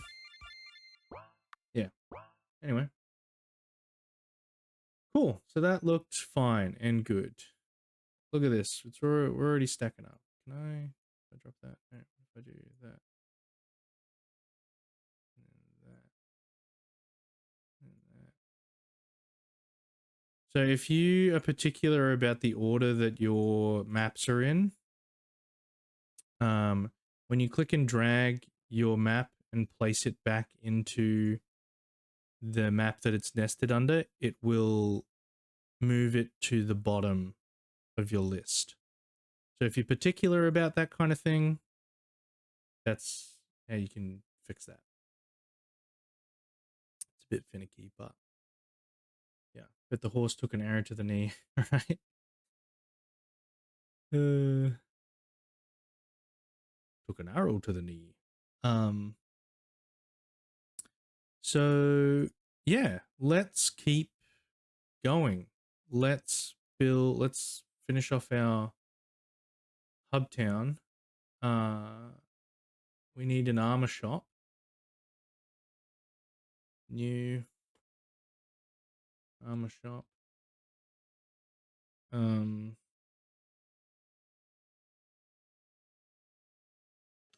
What's the name of the shop called?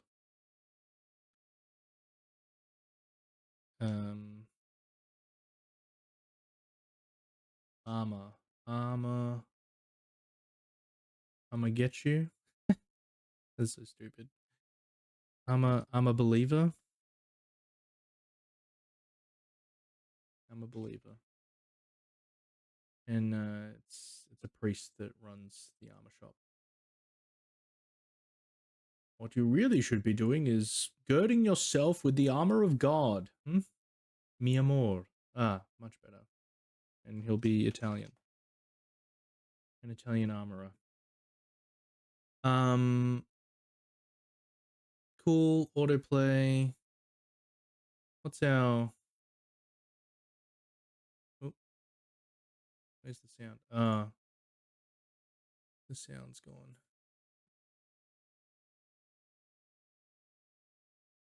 Spanish. I knew that. Wait. Are you sure? Mi amor? Ay, mi amor. Yeah, okay. It's Spanish. What's the music gonna be? Oh, very Spanish sounding.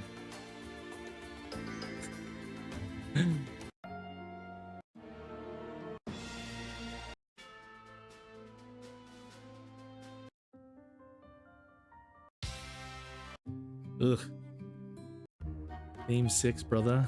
Shivers down my spine.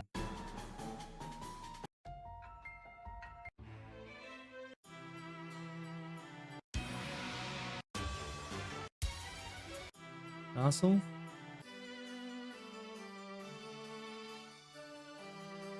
Why not?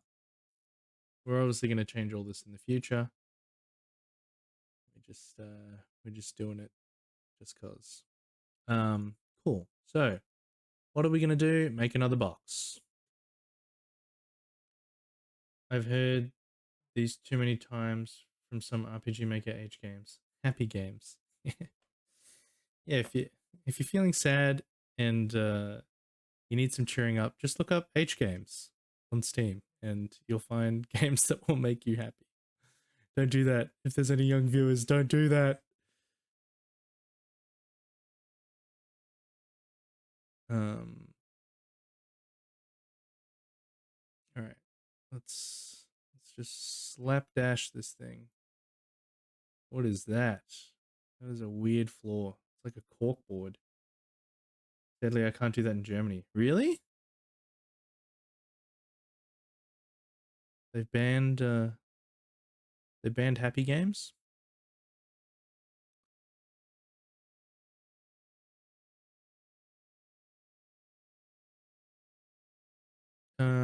Wait, how did our weapon shop look? Oh, it was stone. This one looks like brick. I need bricks. Let's do bricks. Wait, but do I want to keep the... Eesh. That's ugly. I kind of like the... Anyway, who cares? Who cares? We just need what we need. So we had our weapon shop dude just chilling out. Maybe we'll put our armor shop man behind a bench.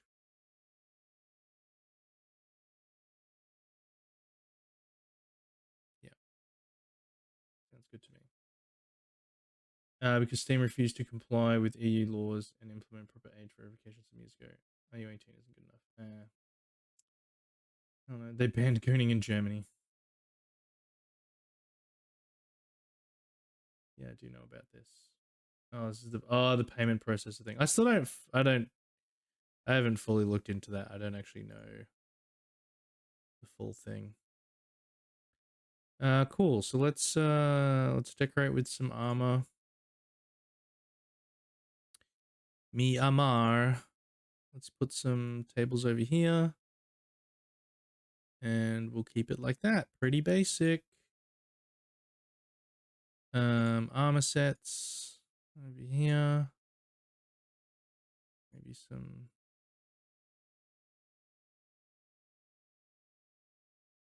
Look at this. Very simple.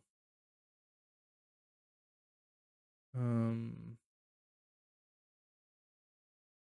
he sells all kinds of armor, so right.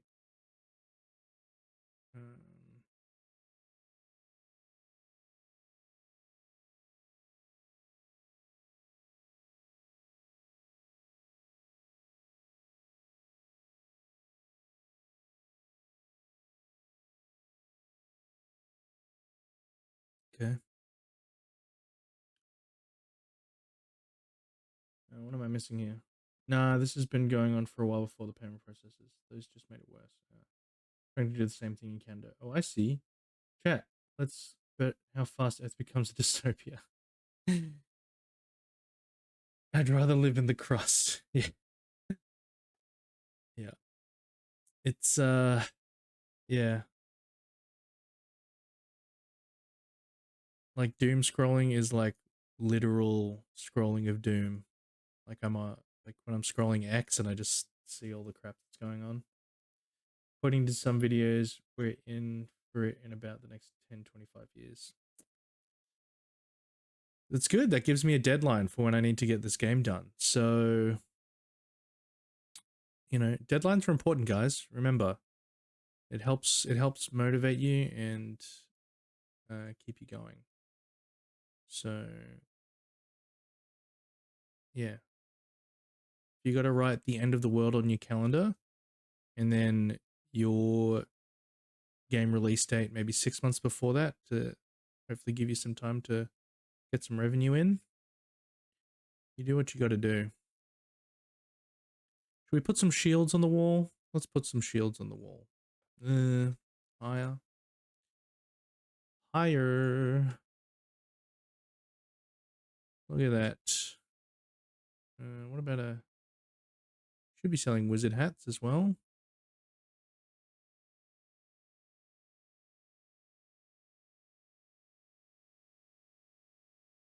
Deadline only works if you work alone. I can set all the deadlines I want if the artist or coder can't keep up. Yeah, that's true. That's true. Well, yeah, for your games, yeah, are you solo deving it or do you have others working with you? I don't know if you mentioned it. Might have mentioned it. I just wasn't paying attention. So I think it's not great, but it's good enough for our armor shop. So we're gonna switch. You know, I say this every time. So up here we've got our map editing mode, and then this is our event editing mode. So we're switching to that one. We're double clicking on this tile here, and mi amor, mi armor. He's Spanish. And he makes armor. I work with freelancers. I got 3 artists and a coder, man, because I can't code if my life depends on it. Yeah. Yeah. Yeah, that's crazy. See, like solo is hard. Work solo dev is hard, but like, yeah, you need to have some people management skills if you're gonna work with a team. That's a whole other skill set.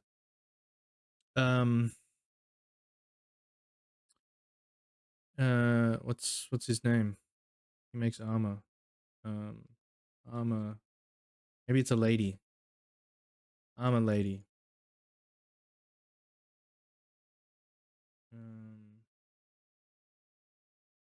Oh yeah, what if we make it this person? They look cool. And can we copy and paste from our weapon shop guy? Welcome to my humble weapon shop. Maybe we'll just do that.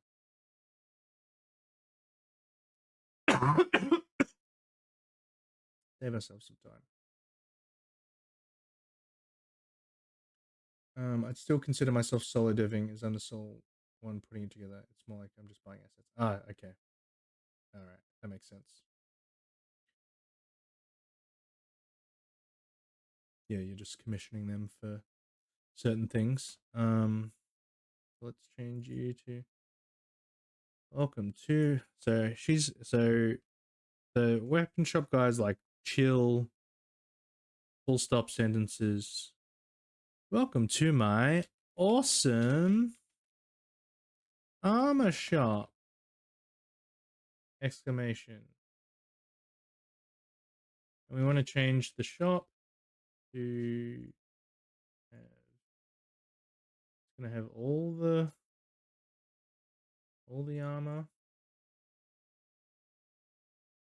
we have so far. So the hats and now if I was being particular,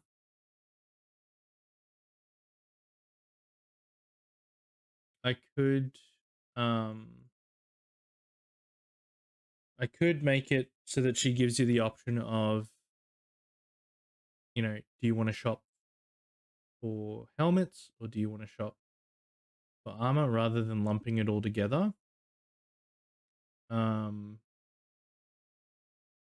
maybe we'll do that just to show how we would do that.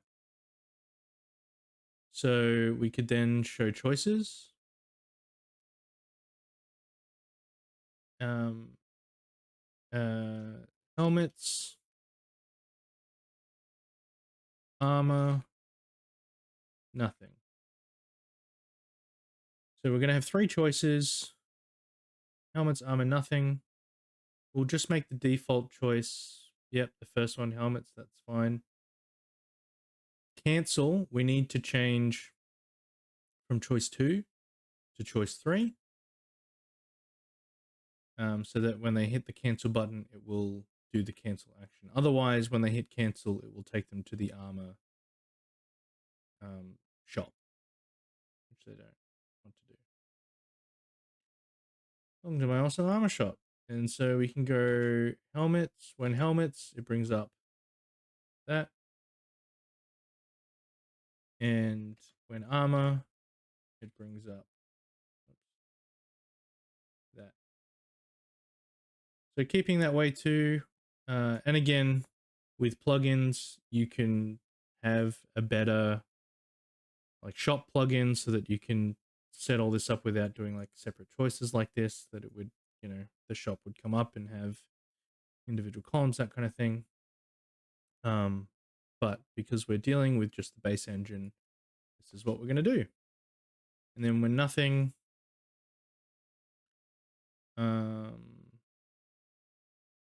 yeah, it'll just end and it will have a great day. She's super chipper. All right. Cool. So that's that. And so remembering too what I said about, these tiles here have the counter switch on, which means that you can activate this event from over here. It lets you reach across and do that. Oh, let's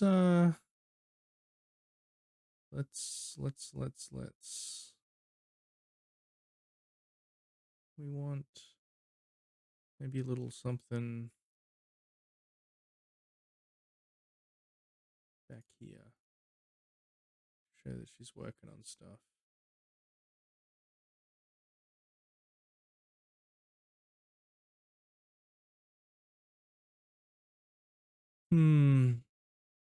Maybe maybe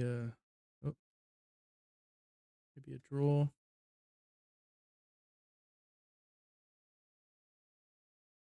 And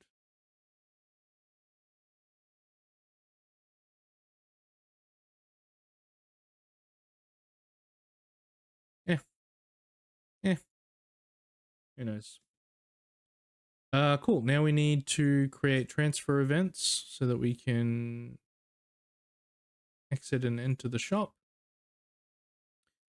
Leave the armor shop. Transfer over there. Okay, apply. We'll come out to the hub town. We'll grab our door. We'll slap it over there. Door to armor shop. And change the transfer player so that it doesn't take us back to the weapon shop. It actually takes us to the armor shop. Bada bing, bada boom. And then we'll test it out. See how it's looking. Oh, what if I... Okay, that's fine.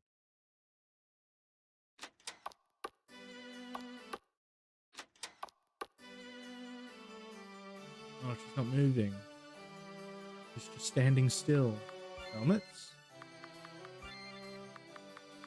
There we go.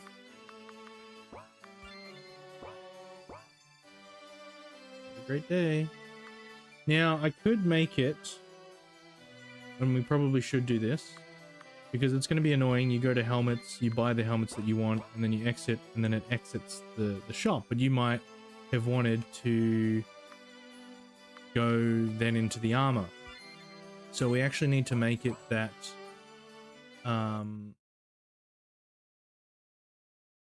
that when we finish shopping, it actually takes us back to this menu of choices. And so one way that we can do that is through labels, and that's what we're going to do to do it. So I'll show you how to do that. We're going to tick stepping on there for our armor lady. So before the choices, so if we click on show choices, that means that whatever we event command we put in is going to show up before it. And we go label over here in flow control, label, and we want to give the name of the label. We just might call it menu, right? And then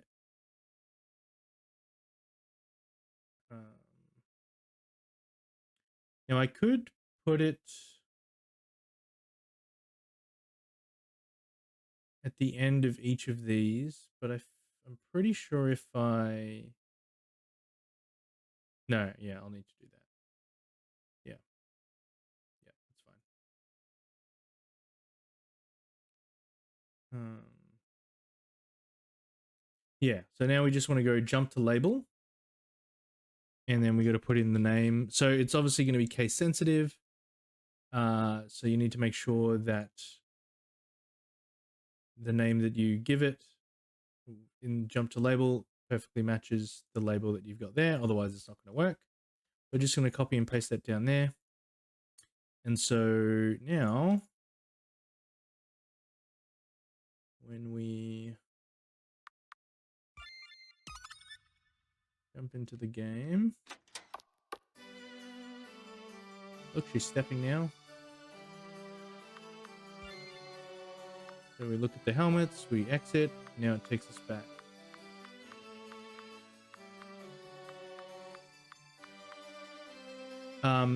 Now, this doesn't look great, right? Like, we go into the armor, we come out, and it just brings this up. It would be nicer if there's a little bit of flavor text, and then these choices come up again. So what we can do is copy our text here and drop this under the label menu and have her say what can I help you with? All right.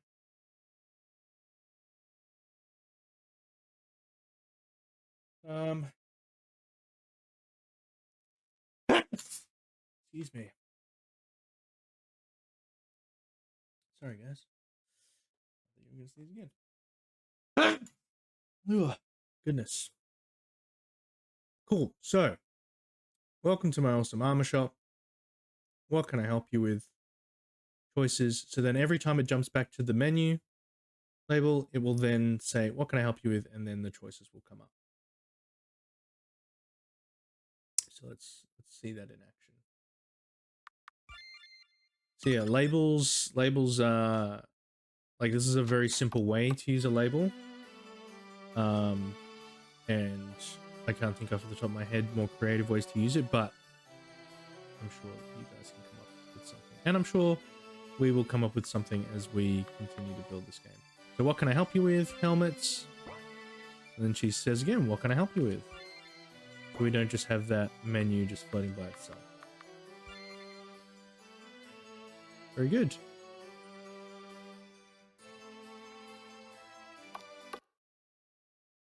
All right, so next we need our item shop. So we're just going to go to our hub town, new item shop. All right, chat. Any suggestions for the item shop name? So we got the tile set inside. Autoplay background, autoplay background sound. Okay, that's a weird suggestion. 1, 2, 3, 4, 5. And but we'll take a Coco until a better one comes along. I can't do emojis.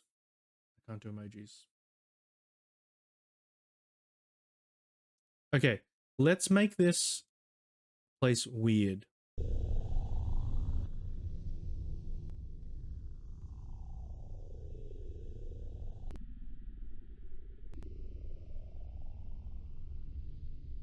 Let's make this place weird. So, just for fun, we might change it later. Hey, look, let's show off parallax backgrounds, right? Let's show what's possible.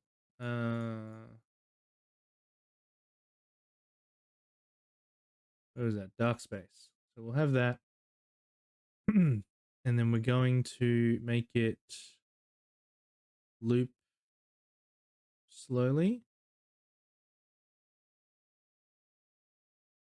in a diagonal. Okay. And yeah. So now.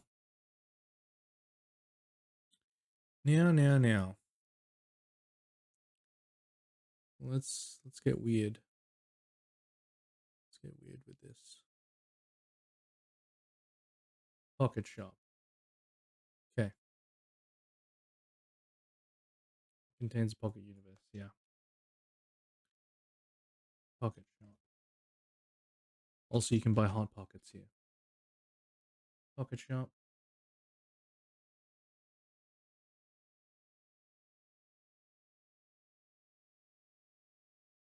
Wow, this is really bad. Okay, and this, do we want?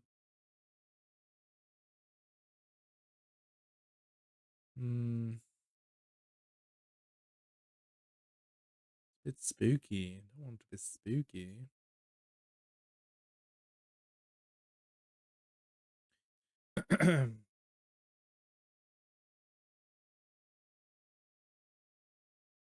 Okay. And there's lots of items. Oops.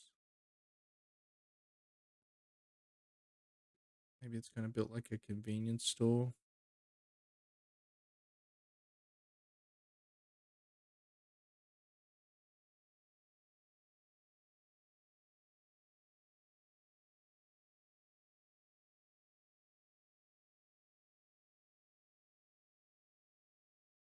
Maybe his counter will be in the corner here.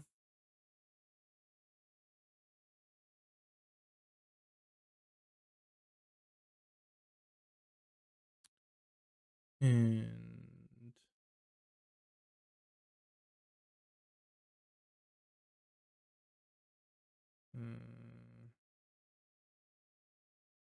other things.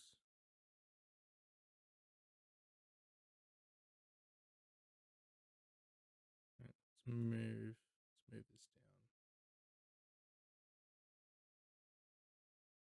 down.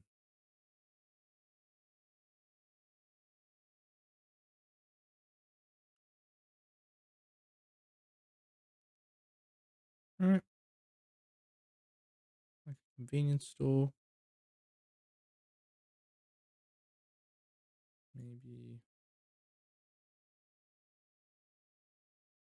the table there with stuff on it.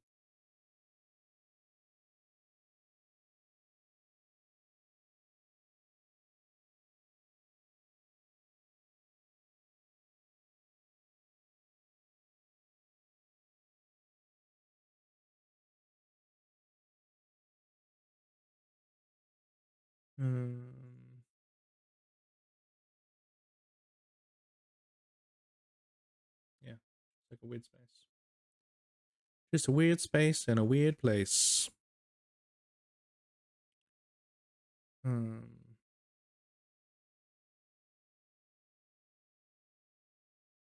there's a little bear in the corner for some reason. All right.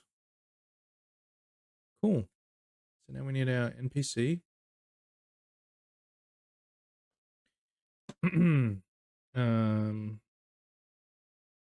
Item shop thing.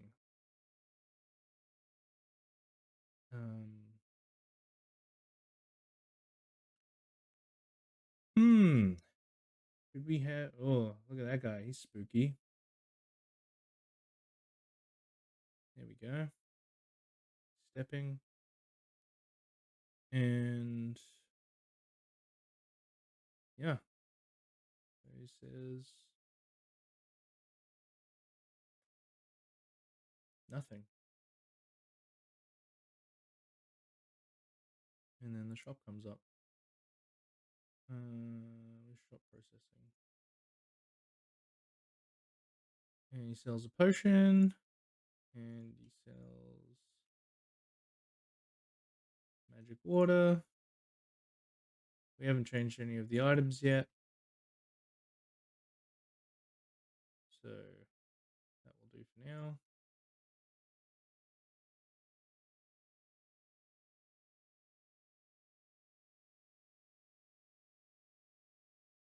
He just says nothing.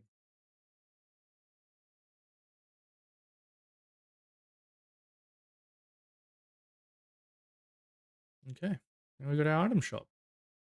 Oh, wait. How are we getting in and out? We got our transfer.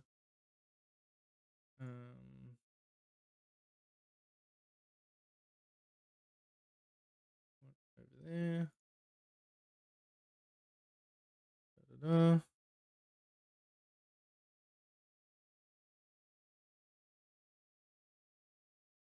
And door to item shop. Oh, who's that? Vergain, thank you so much for the follow. I appreciate it. If you haven't noticed already, there is a pinned comment. If you click on the link, it leads to a Google form, and if you fill that out, you can have your own NPC in the game. Hello, hello. Vergainer, sorry. I think I said Vergain before. Hell yeah. Get in there, brother, or sister, or person. Call me vagina. Because my name is Gina. Okay. Wait. Do I pronounce it Gina or Gina? Vagina? Can I get in trouble? It's the correct word. It's the correct term. Nice to meet you. Pleasure to meet you too. Thank you for coming along to the stream. All right, so we're transferring to the item shop. What do you mean? What do I mean? What do I mean?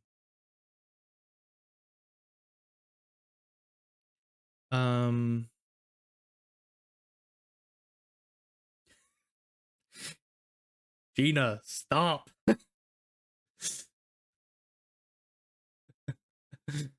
Uh,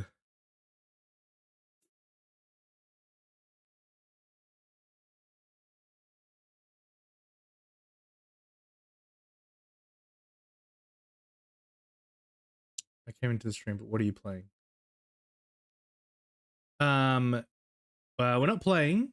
We are, well, we kind of are, but we're making a game in RPGMaker MV. And so yeah, so this is kind of like a tutorial stream where, because I've made games in RPGMaker before and we're building this RPG and I'm teaching people that are watching how to do what we're doing as we go along. And yeah. And so hopefully over the next few months we'll keep learning and we'll eventually get this game done, and then we're going to release it on itch. So we can walk you through the whole process of the idea for the game, fleshing it all out, you know, building all the systems, yada, yada, yada, getting it to the end and figuring out how to publish it.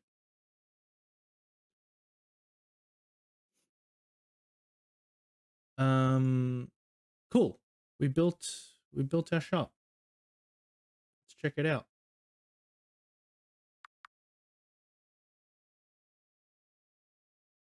Gives me enough time to 50k channel points. Yeah, right. All right. So we've got our shop. Walking in. So yeah, so as you can see, this is what a parallax background is. So this is one of the ways you can use it to give the area that you're in an otherworldly feel. You know, it's on a dimensional plane.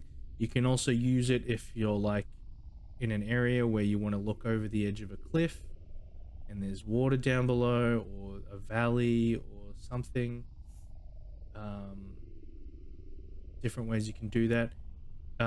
We also used it for the intro screen where the text scroll goes by.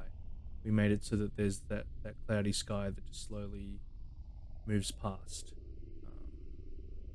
So lots of different ways you can use it. This is just one way.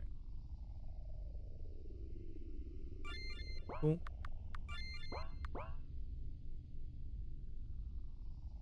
There we go.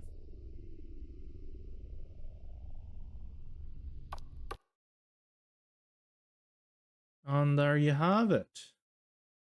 I think I need to add music for the hub town.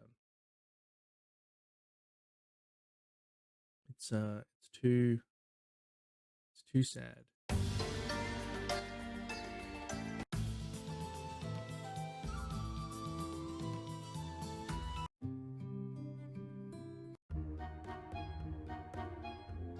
I hate the town themes, man.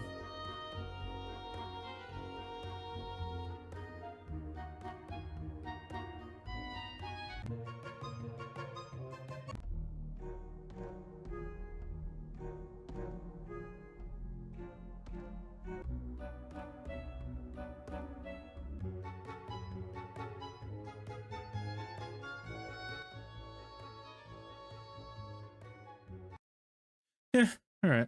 That'll do, I guess. Cool. So there we go. We have completed something in the game. This feels strange.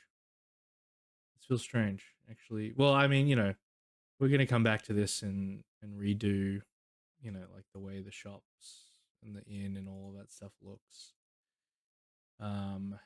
We do actually need to add the bar. The bar that we're gonna have. Because that's where we're going to, so I need to change that now actually. Or I mean I don't have to, but I want to. So right now, so over here in system, you have your starting party.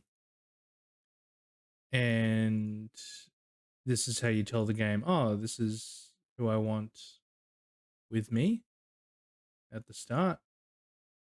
What happens if you add more than, oh.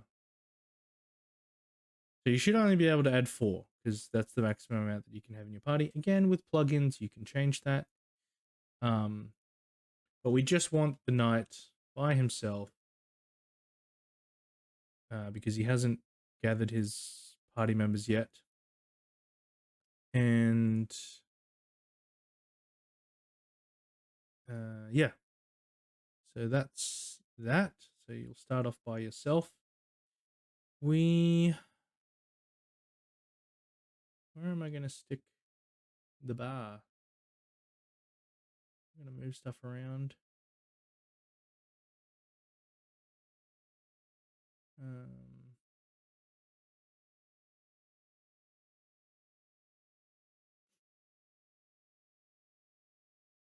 All right, I'm in the wrong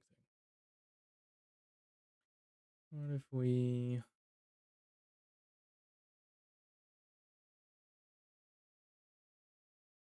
move that here?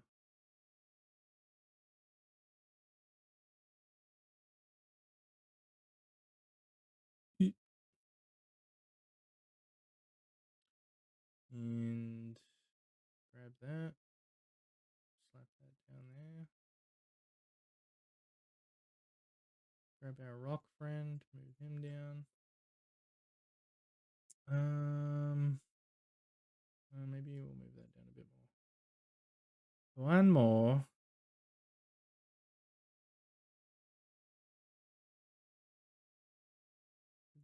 Symmetry.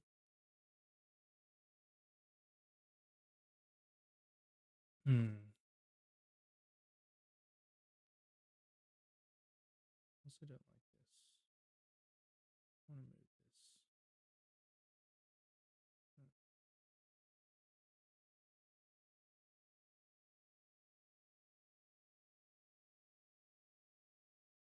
So now that we've moved this, I've got to fix up the weapon shop.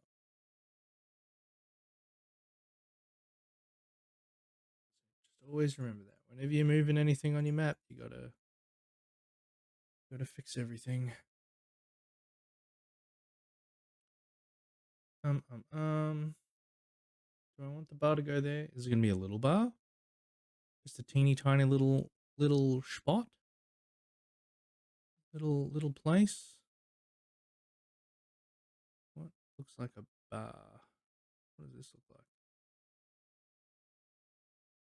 Oh, it's very stately.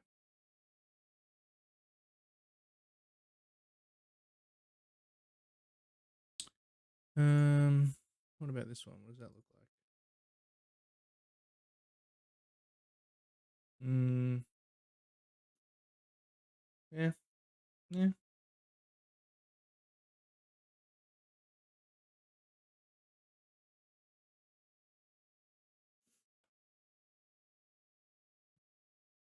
Or do I go with or do I put the bar here so that you have to come into a different area? Why don't we do that? Let's do that. What does this look like?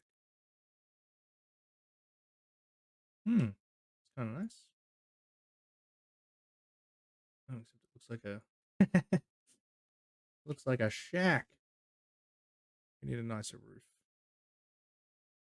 I do like the blue roof. What do we have over here?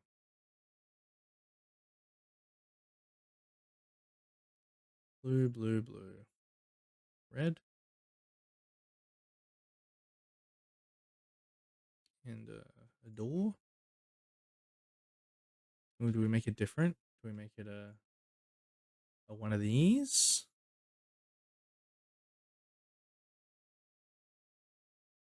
It's that gonna, if I take that, drop that there, change that to that.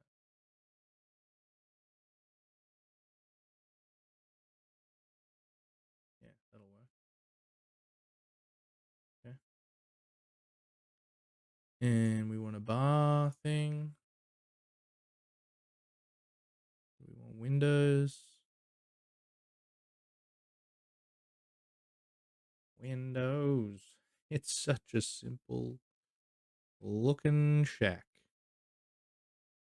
But that's fine.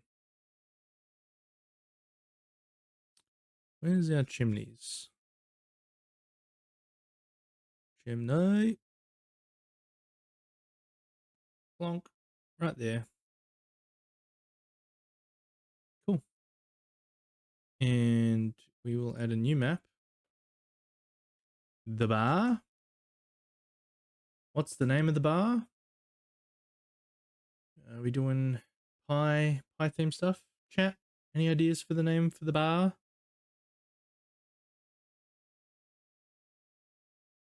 And it makes more sense, right, to have the bar in the residential area, right?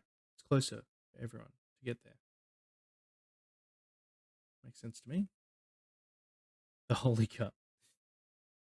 The motif actually kind of works though. I like that. The holy cup. Inside that. What's our background music playing for the bar?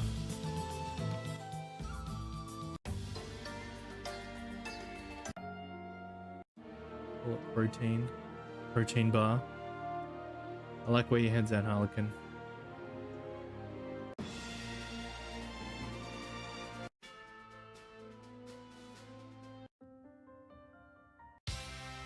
Don't know why I clicked on it.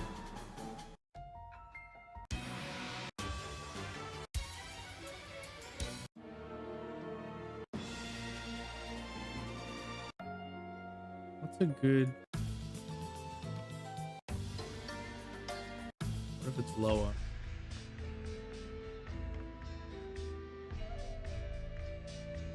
Too low?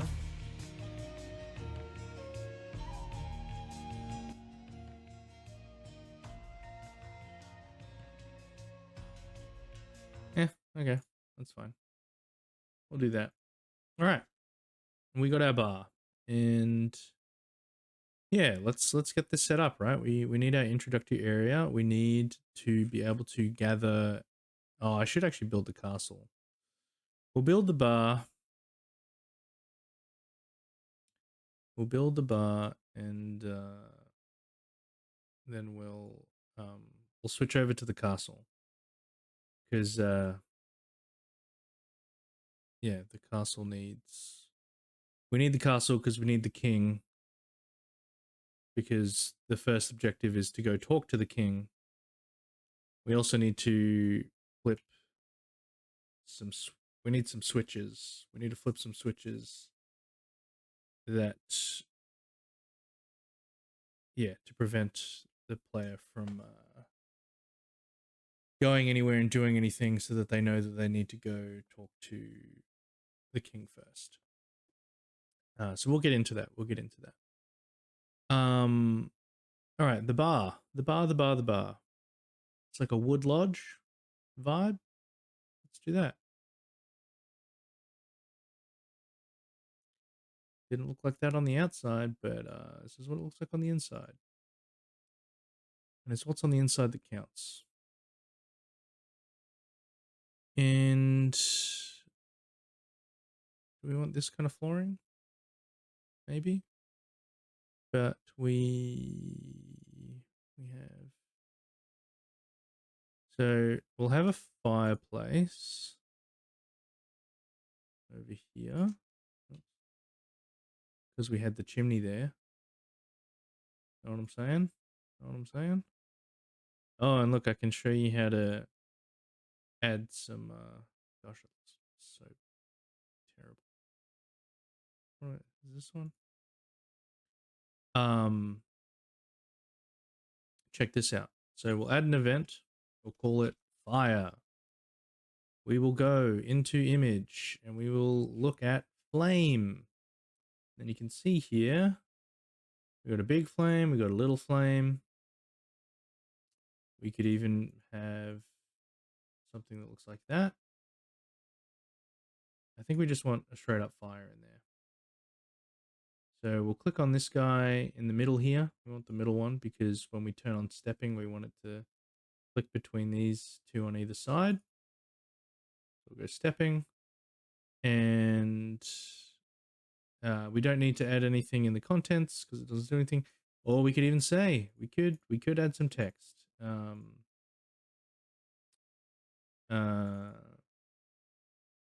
The fire is nice and warm. All right, full flavor text. And then who decides to come in? But oh wait, we don't have him yet, so that's all right.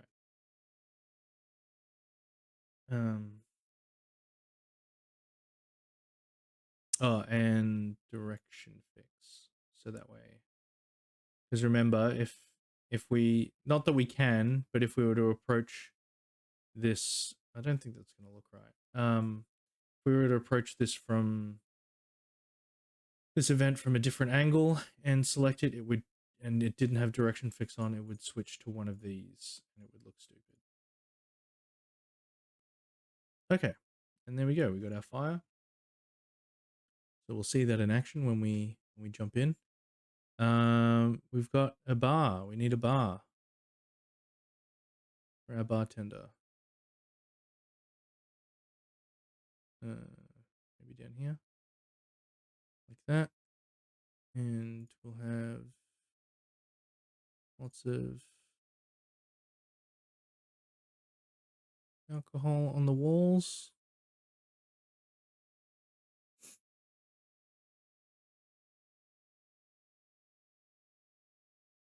Put that up there.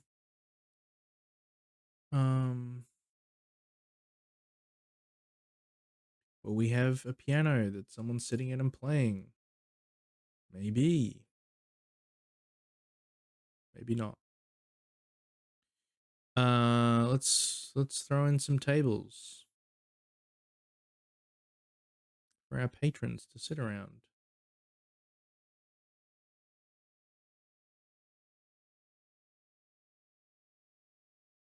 Why is there not a table? Why is there not a chair on every side? Because I said so. Oh, that's what we're missing. I wanted maybe we put carpet here. Oops. Some carpet over here. Section that off? Nah. What if we did carpet there? And then redid those tables, chairs. And so we'll have maybe one of our party members up against the bar. We'll have one sitting at a table and maybe another one hiding in the corner or something.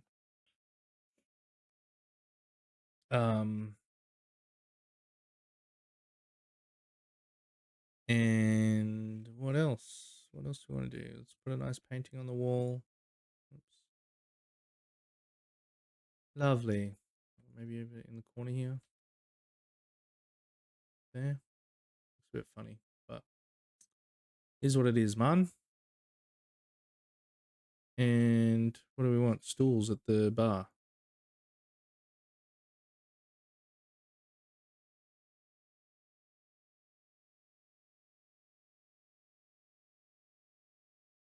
Like that.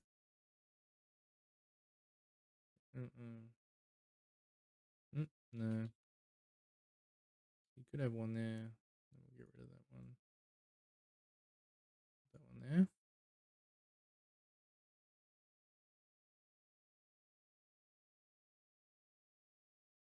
See, now I don't like what that's doing there. That's fine. Maybe we just do a couple of chairs like that. Yeah, why not? And then we want some empty, even though these are jars and not, there's glasses, isn't there? Yeah, we got wine bottles and stuff. Some wine bottles over there. glass over there. Bottle in front of that dude. Very cool. All right. And then we're chucking in our bartender. Bartender. And who's our bartender? People. Who looks bartendery?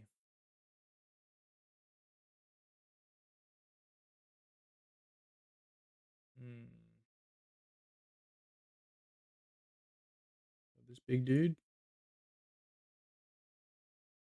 Right, looks a bit fancy. And then what does he say? Oh, he does not. Okay, that's fine. If you're looking for other adventurers, this is the place.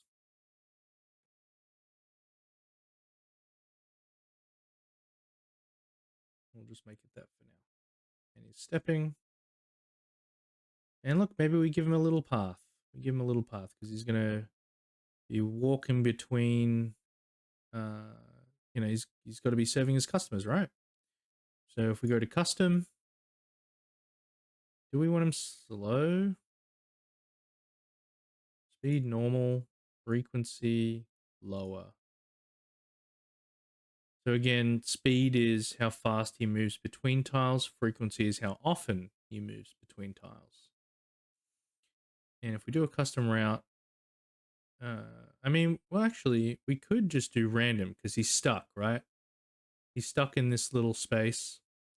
So rather than me writing a custom route where he just, you know, goes from left to right, I can make it random and then he'll just randomly walk, but he's not going to wander off anywhere because he can only move within this space. And it'll be good because then he'll face in like different directions and so it'll look like he's doing stuff. Cool. So we've got our bar. Let's transfer out of there.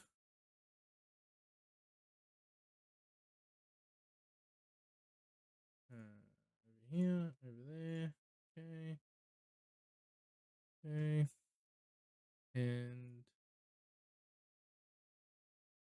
change that so that it goes into the bar. Cool. Let's see what that looks like.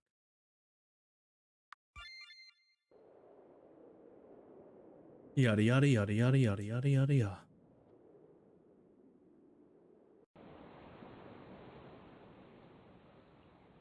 Right, eh?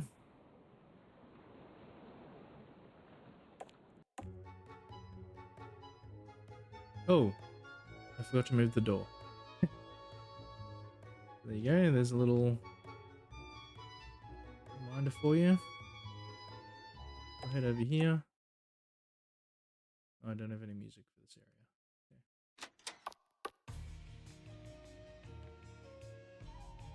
Holy cup. Is he gonna move?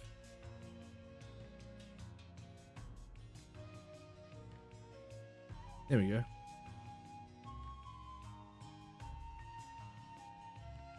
Okay, so normal. Maybe we want that slower. But maybe we'll change the frequency. Why did he stay there for so long?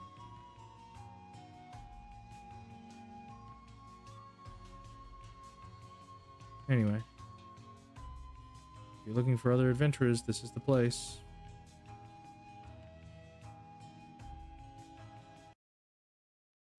Cool. All right. Let's change that. Frequency normal, speed slower. Okay. what'll be annoying though is if there's like an NPC here, because we'll have one sitting at the bar, or maybe it'll only be a party member sitting at the bar. Anyway, we won't be able to talk to the bartender because he'll be out of the way. Cool.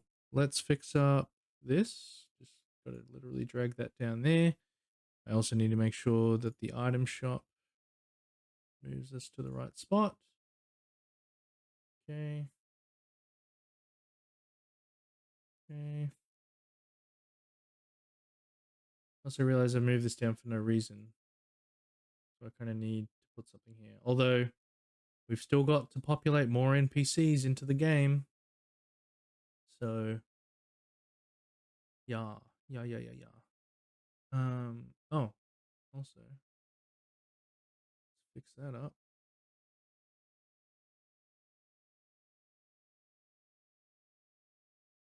All right. Maybe for now we'll pop some trees down. Oh. Oops.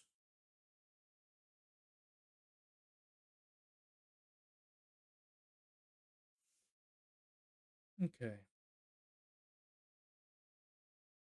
Well by the tree. Nice. Okay. So we've done that. Let's build our castle. Let's build our castle. We'll just make one room for the castle at the moment, which will make the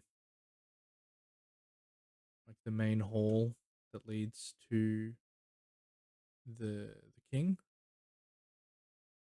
Because we'll make it that there's offshoots to the left and to the right, and there'll be a bunch of rooms. And if you guys save up your channel points, you can buy your NPC a room in the castle.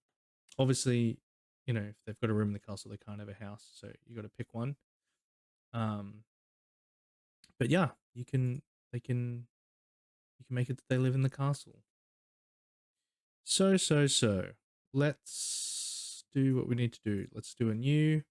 So I need this map to be tall because it's like a hall that there's going to be one whole section, and then it's going to taper off and open into another room that is like the throne room. So we'll call it main hall. We'll do inside height. Maybe we'll make it 3 times this, so 39. That might be too much, but that's okay. And what's our background music at the moment? It's Castle 2.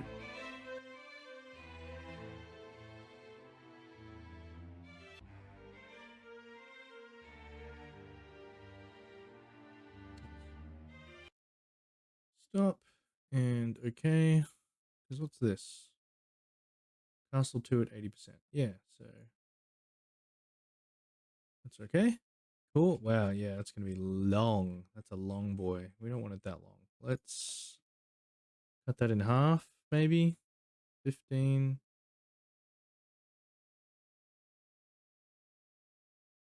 20. What about 21?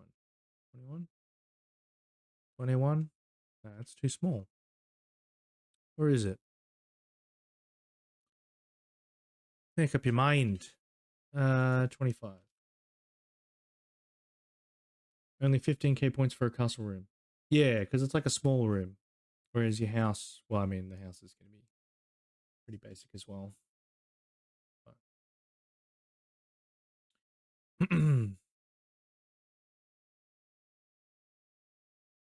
maybe I'll make additional channel points to upgrade your house or upgrade your room so that it's more decorated or something. Okay. We have a castle. We're inside a castle. We need to look like we're inside a castle. So we need castle walls.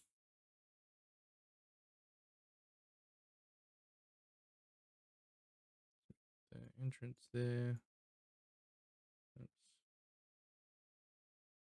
like a Wait, what's the... No, I want to make this thinner. Yeah.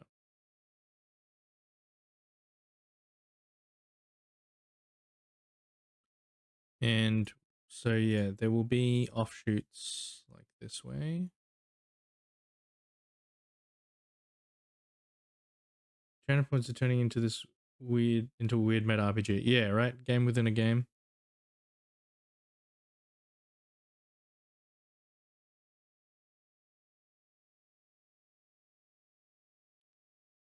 Like if this game doesn't do well on itch and eventually Steam, it'll be your guys' fault because you didn't get the channel points and you didn't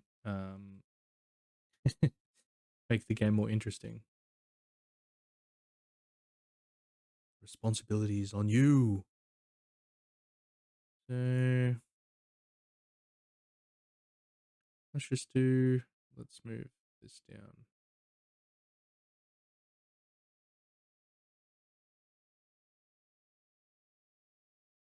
Because we need walls.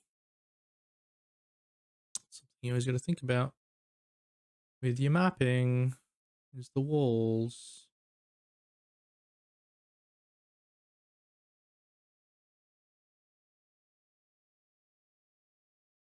Dibs on the armor lady. Yeah, what did I say? What did I say?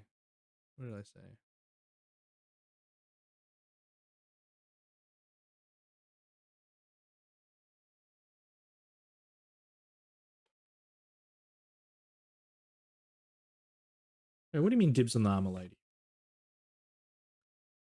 Did I say we could get the armor lady? So we want a nice red carpet. Oh, oops.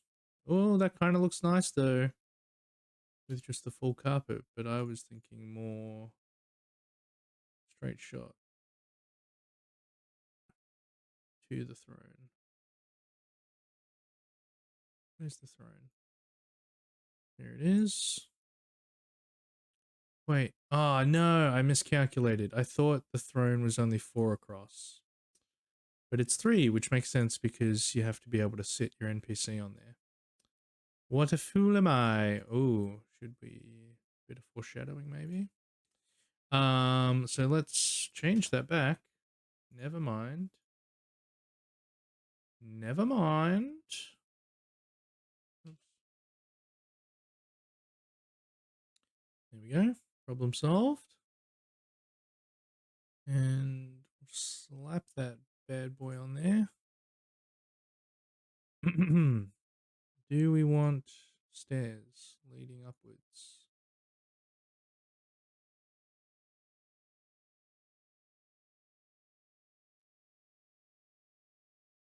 Need to move this down.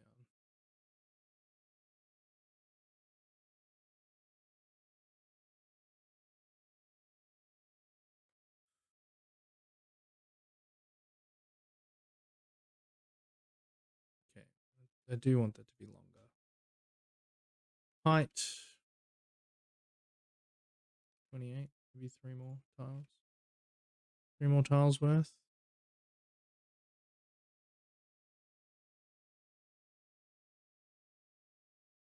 Having it divert off there. Yeah, that's more interesting than just like straight in the middle. Right, we want these here as well. Stairs leading up. Go all the way up.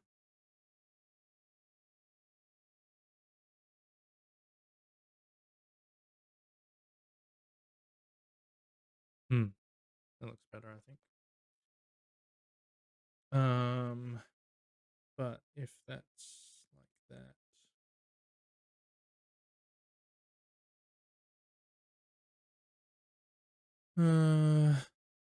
What are the tiles on the bottom gonna look like? Like this? How does that look? Not my favorite. Not my favorite. Oops.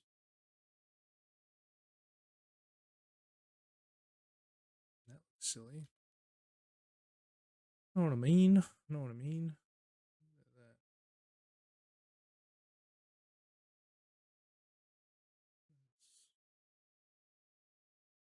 Tiles on the top. That looks silly. What if we just...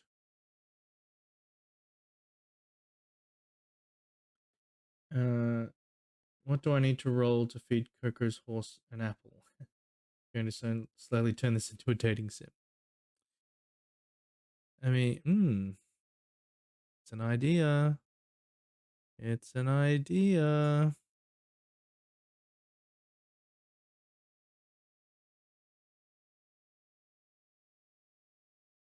Could just buy an apple from the shop.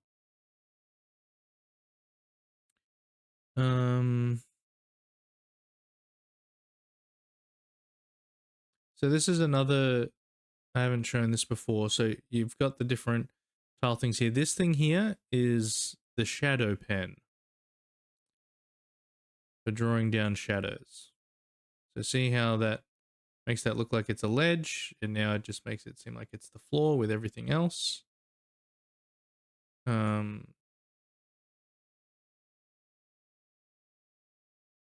Yeah, so it automatically draws in shadows. So you might, I mean, it's not that great to work with, but you might be like, oh, I want all the shadows to be long, and so you can draw them in and do whatever. Again, that's another way to add more polish to your game rather than just letting the default shadows take care of itself. You actually get in there and customize it. So we want some pillars. Pillars. Please, we have pillars, right? Yes, we do. Do we want these ones?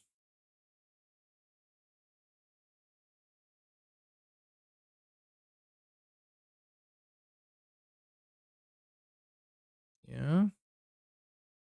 And then there's a topper for them somewhere. There's the top bit. We don't have the top bit. Oh.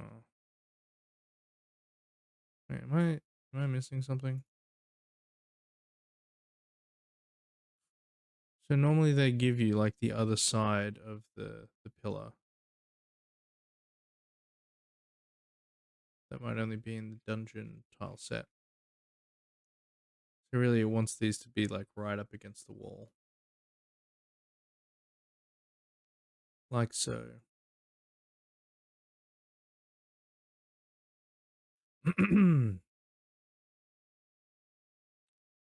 Which still works. Also, we've got banners. Nice. I want to stick that down again. Yeah. Oh look, and maybe a portrait? No. Portrait here? No. Portrait here? No.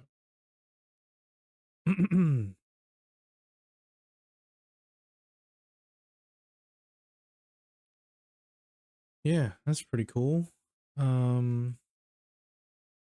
What if we stick down more carpet here? Does that look stupid?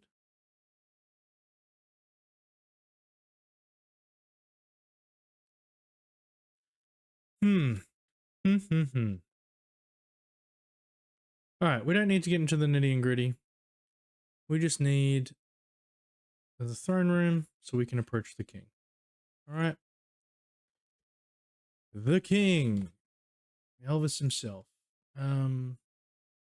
People. There's our king. Looking kingly.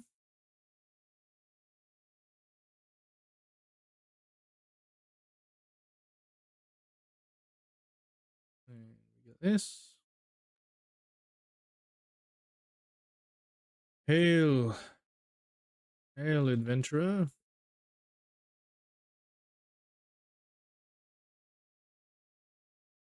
What brings you to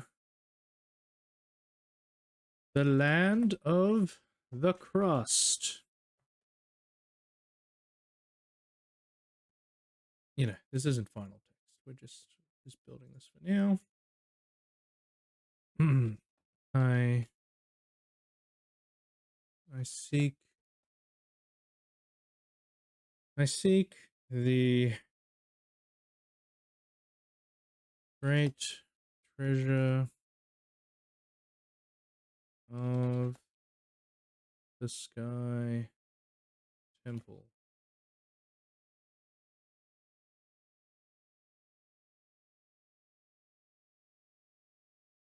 I cannot give you my blessing until you have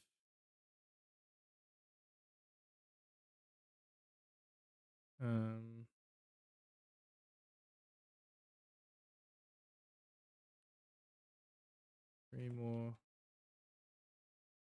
I cannot give you my blessing if you are traveling alone.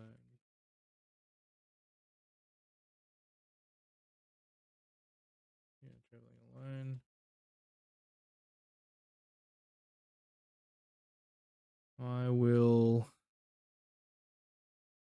I'll come back when I have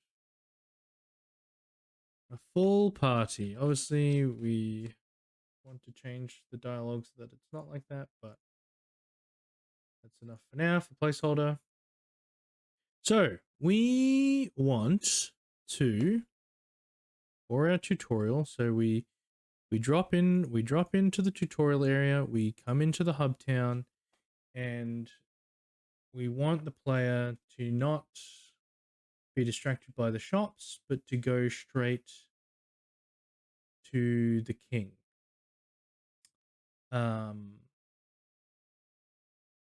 So yeah, we need to make it that if the player tries to go into any of the doors or leave or move into another area, that it'll come up with a message saying like, I need to go see the king first.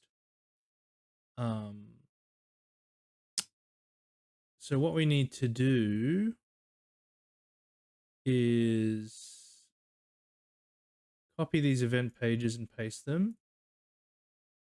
And so yeah, we're gonna start getting into switches. Okay. Many ways you can go about approaching these. So we want the switch. So we don't want to self switch because, as we've said, self switches are only contained within the event themselves and don't affect any other events. We want to create a switch that, when activated, can only be activated by talking to the king. And then once we talk to the king, all of this other stuff becomes available to us. So, yeah, that's right. So when we tick the switch, so there's different. Can you? No, you can't get to switches from here. No, you can't get to them in the database. So you get to switches from within this part here. Or is it in the database? Is it plugins, sound, event searcher, resources? No, I don't think.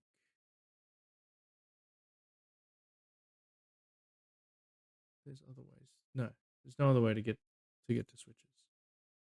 So yeah, you can only view them when you're setting the conditions here. So we tick the switch.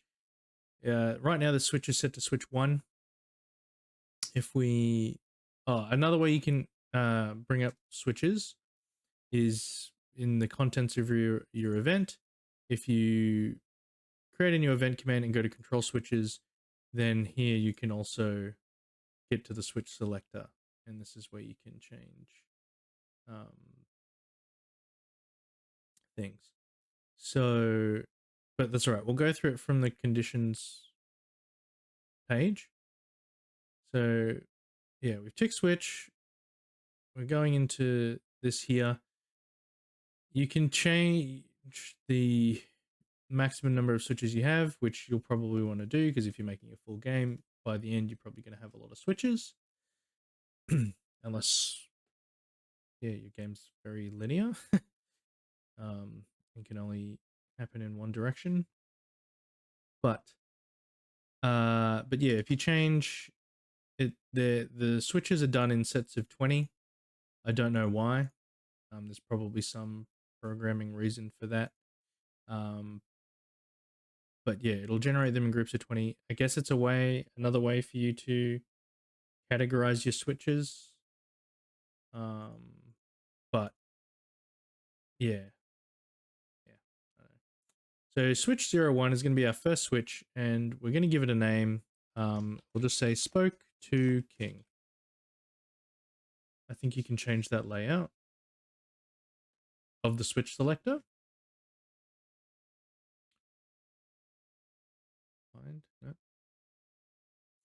no. Yeah, spoke to king. So you obviously come up with your own switch naming convention. You might, want to do S2K or something like that. But I think for sanity's sake, being as literal as you can with the name, while also not being too long with it, is a good way to go. I think maybe for particular plugins too, it can be particular about the way you name switches and things. But yeah, anyway, so spoke to king. So what we're saying is that when we activate the spoke to king switch, which is done by speaking to the king, we will then, you'll then be able to enter into the shop. But before that happens, we're getting rid of all this and we're just having a text from the knight that says, I need to go see the king first. Okay. So we've set that up. And I could just copy this page.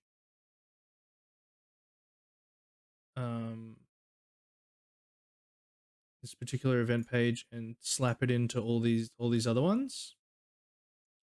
Now, an annoying thing here is, yeah, moving event pages around is not a very straightforward thing. If you go into tools options, you can change the object selector to drop down smart and extended. Not sure what's the difference between smart and extended. Oh, okay. Cool. We'll check that out.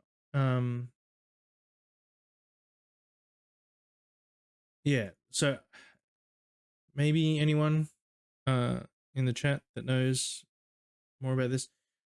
I don't know of a way to insert an event page before the one that's already there. So all I know is that if you need to change the order of your event pages, you have to literally copy it, paste it, and then just delete that other one to create the order that you want.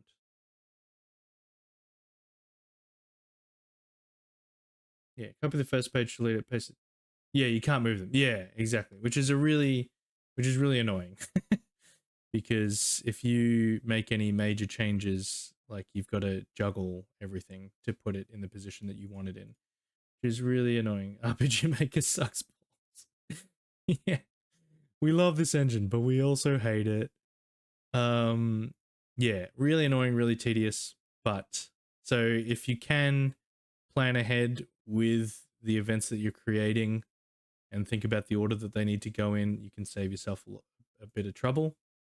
But anyway, We'll turn that switch on again. When we click switch, it will automatically choose the first switch again. So obviously if you need to change it to a different switch, you would go and select that. It's not annoying. It's to inspire you to make things perfectly first try. Exactly. RPG Maker is all about getting it right the first go with no errors. Perfectionists need only apply. Yeah, and I can copy and paste this event page across to all these because it's the same. It's the same thing.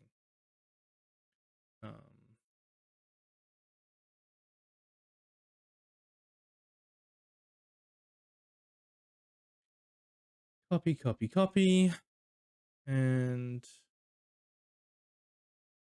paste. Copy,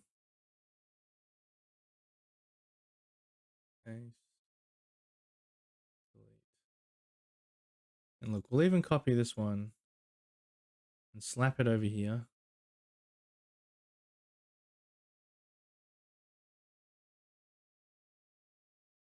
Also, I forgot to tick the switch, so we'll do that. Spoke to King. We'll get rid of that door image.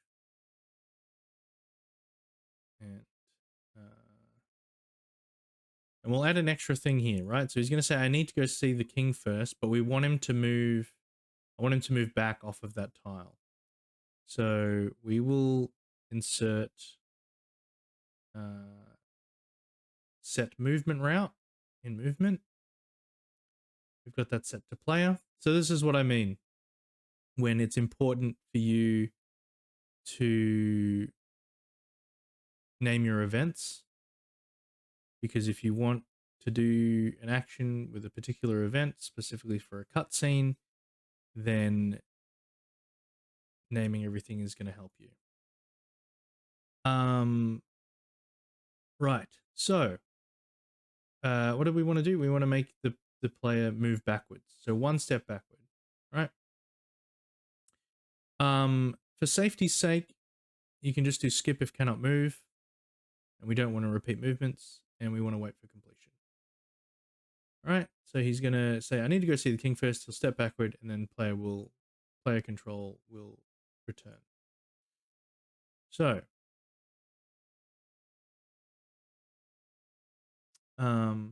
so something to consider.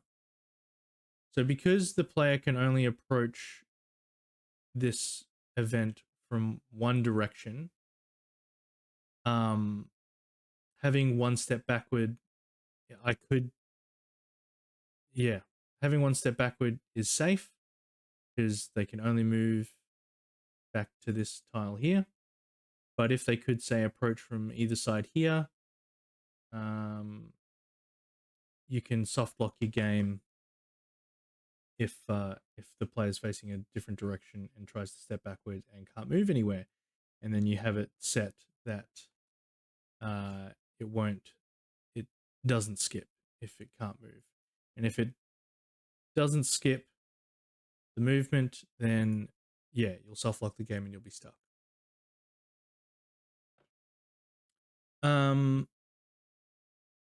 Cool. So let's go back and tick these switches.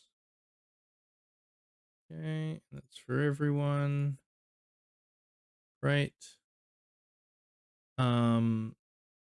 Cool. So the player will explore, but then they'll realize quickly that they need to go speak to the king in order to move forward within the game. Now, you might say, Phil, why you got to hold the player's hand like that? In a way, I'm kind of saving the player some time because they're going to go into these shops. They're not going to have any money. And they're going to spend all this time doing things that aren't actually going to progress the game. And then they're going to realize that they need to go see the king anyway. So it's up to you what you want to do. Whether you want to do a lot of hand holding, I mean, it's the start of the game. So I want to sort of beeline, getting the player through what they need to actually get into the meat of the game, which is having your full party, getting equipped, and going out into the world and starting to tackle those dungeons. But, you know, for your game, you might prefer that you want them to be able to wander around. And if they don't want to engage with the main story straight away, they don't have to. Cue the player checking every door anyway and waste their time no matter what. Exactly. It's true. It's true. Oh, man, these names today. Cream Daddy. Cream Daddy. Thank you for the follow. Really appreciate it. If you haven't seen already, there's a pinned comment. And if you click on the Google form, you can fill it out and have your very own NPC in the game. Good night, guys. Bye. Oh, see you, Coco. Thank you for coming. We actually are going to wrap up the stream pretty soon as well, actually. So, yeah. We need to actually make it so that this switch goes off. Because if the switch doesn't go off, then again, we soft lock the game and the player has no way of progressing. So where's our king? I'll come back when I have a full party. And we're going to make it so that switch spoke to king is now on.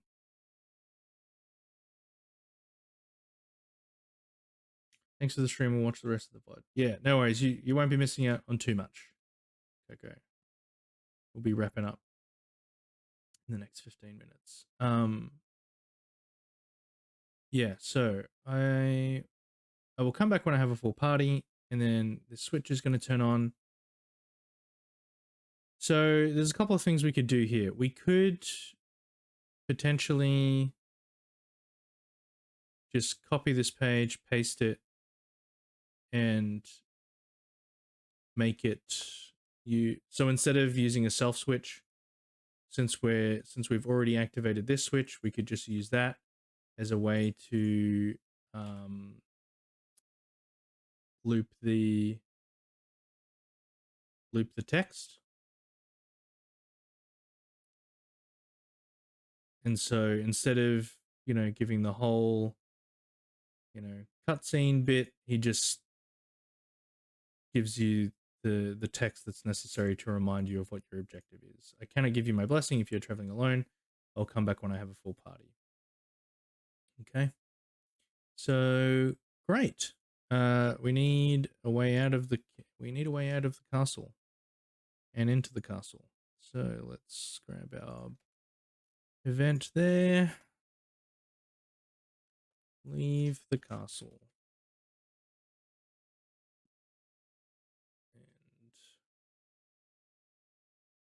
And this one over here.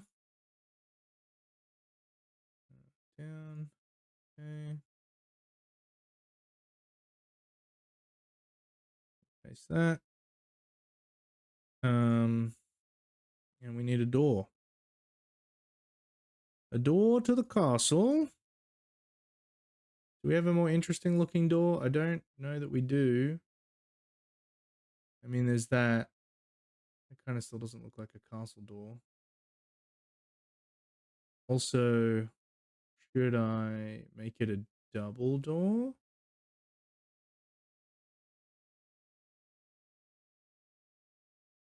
Could make it this stone door. That'd be fun. Do we do a double door? Maybe? No, because I have to change the tiling. Look, let's just do this one for now. And oh, oops. Let's delete that. Change that. Don't need that. And we transfer player to main hall. Facing up. Okay. Door to castle.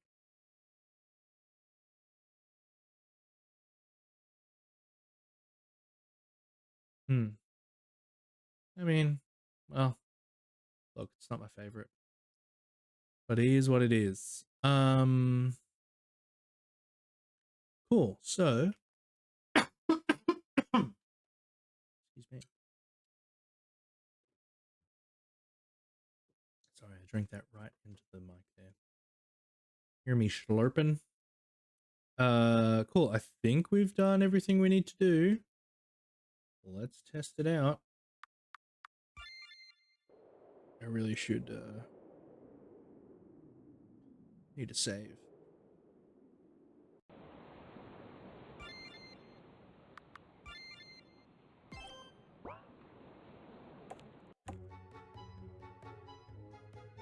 So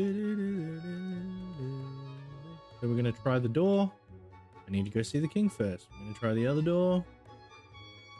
I need to go see the king first. We're gonna try to leave over here. Need to go see the king first. And he takes a step back. Isn't that great? Isn't that lovely?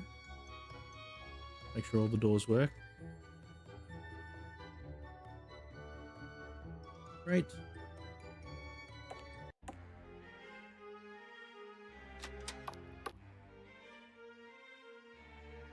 In the castle. Ooh, the throne room. There's the king. Hail, adventurer. What brings you to the land of the Crust? I seek the great treasure of the Sky Temple. I cannot give you my blessing if you are traveling alone. I will come back when I have a full party. Okay, and then what happens when we talk to him again? Short in text. Beautiful. Let's get out of here. And now we can go into the shops.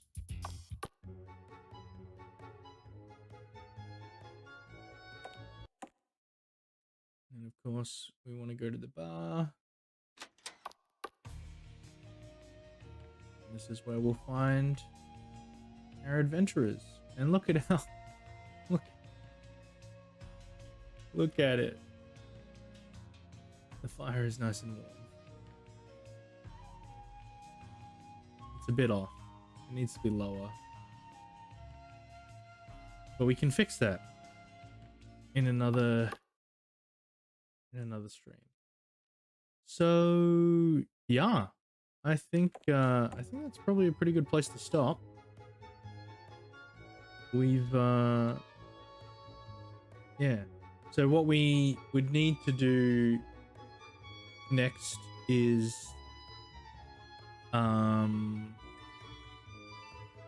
perhaps what we'll do.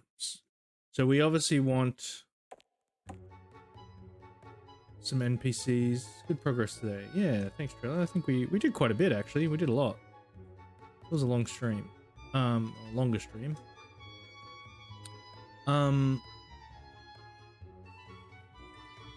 Yeah, we might add like to all these top NPCs choices, and you know, to either shop or talk to them.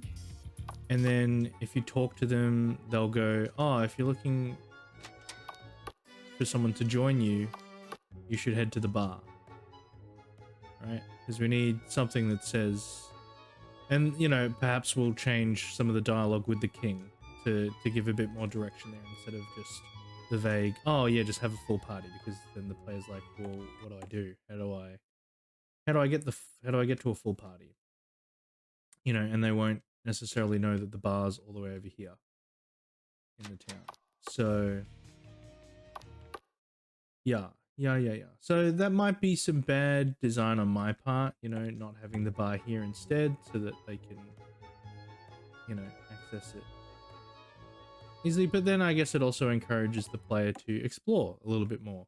You know, they'll go into all the houses, talk to all the NPCs, and then they'll finally come over here and be like, oh, what's this? And then, oh, it's a bar. Oh my god, look at these people that definitely look like they should be in my party. Wow.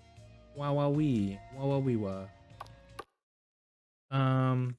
So yeah, that's probably what we'll do. Oh, I guess what I was thinking too is that I'll make it that when you enter the bar, you can't actually leave. If you go to leave, So again, we'll set up a switch and everything where he'll say like, oh, I won't leave until I've found my party members or whatever. And even I might even make it that when he enters the bar, that there's a little cutscene where he says, you know, where a dialogue box comes up and he says, "Oh, this is probably a good place to find people to join my party."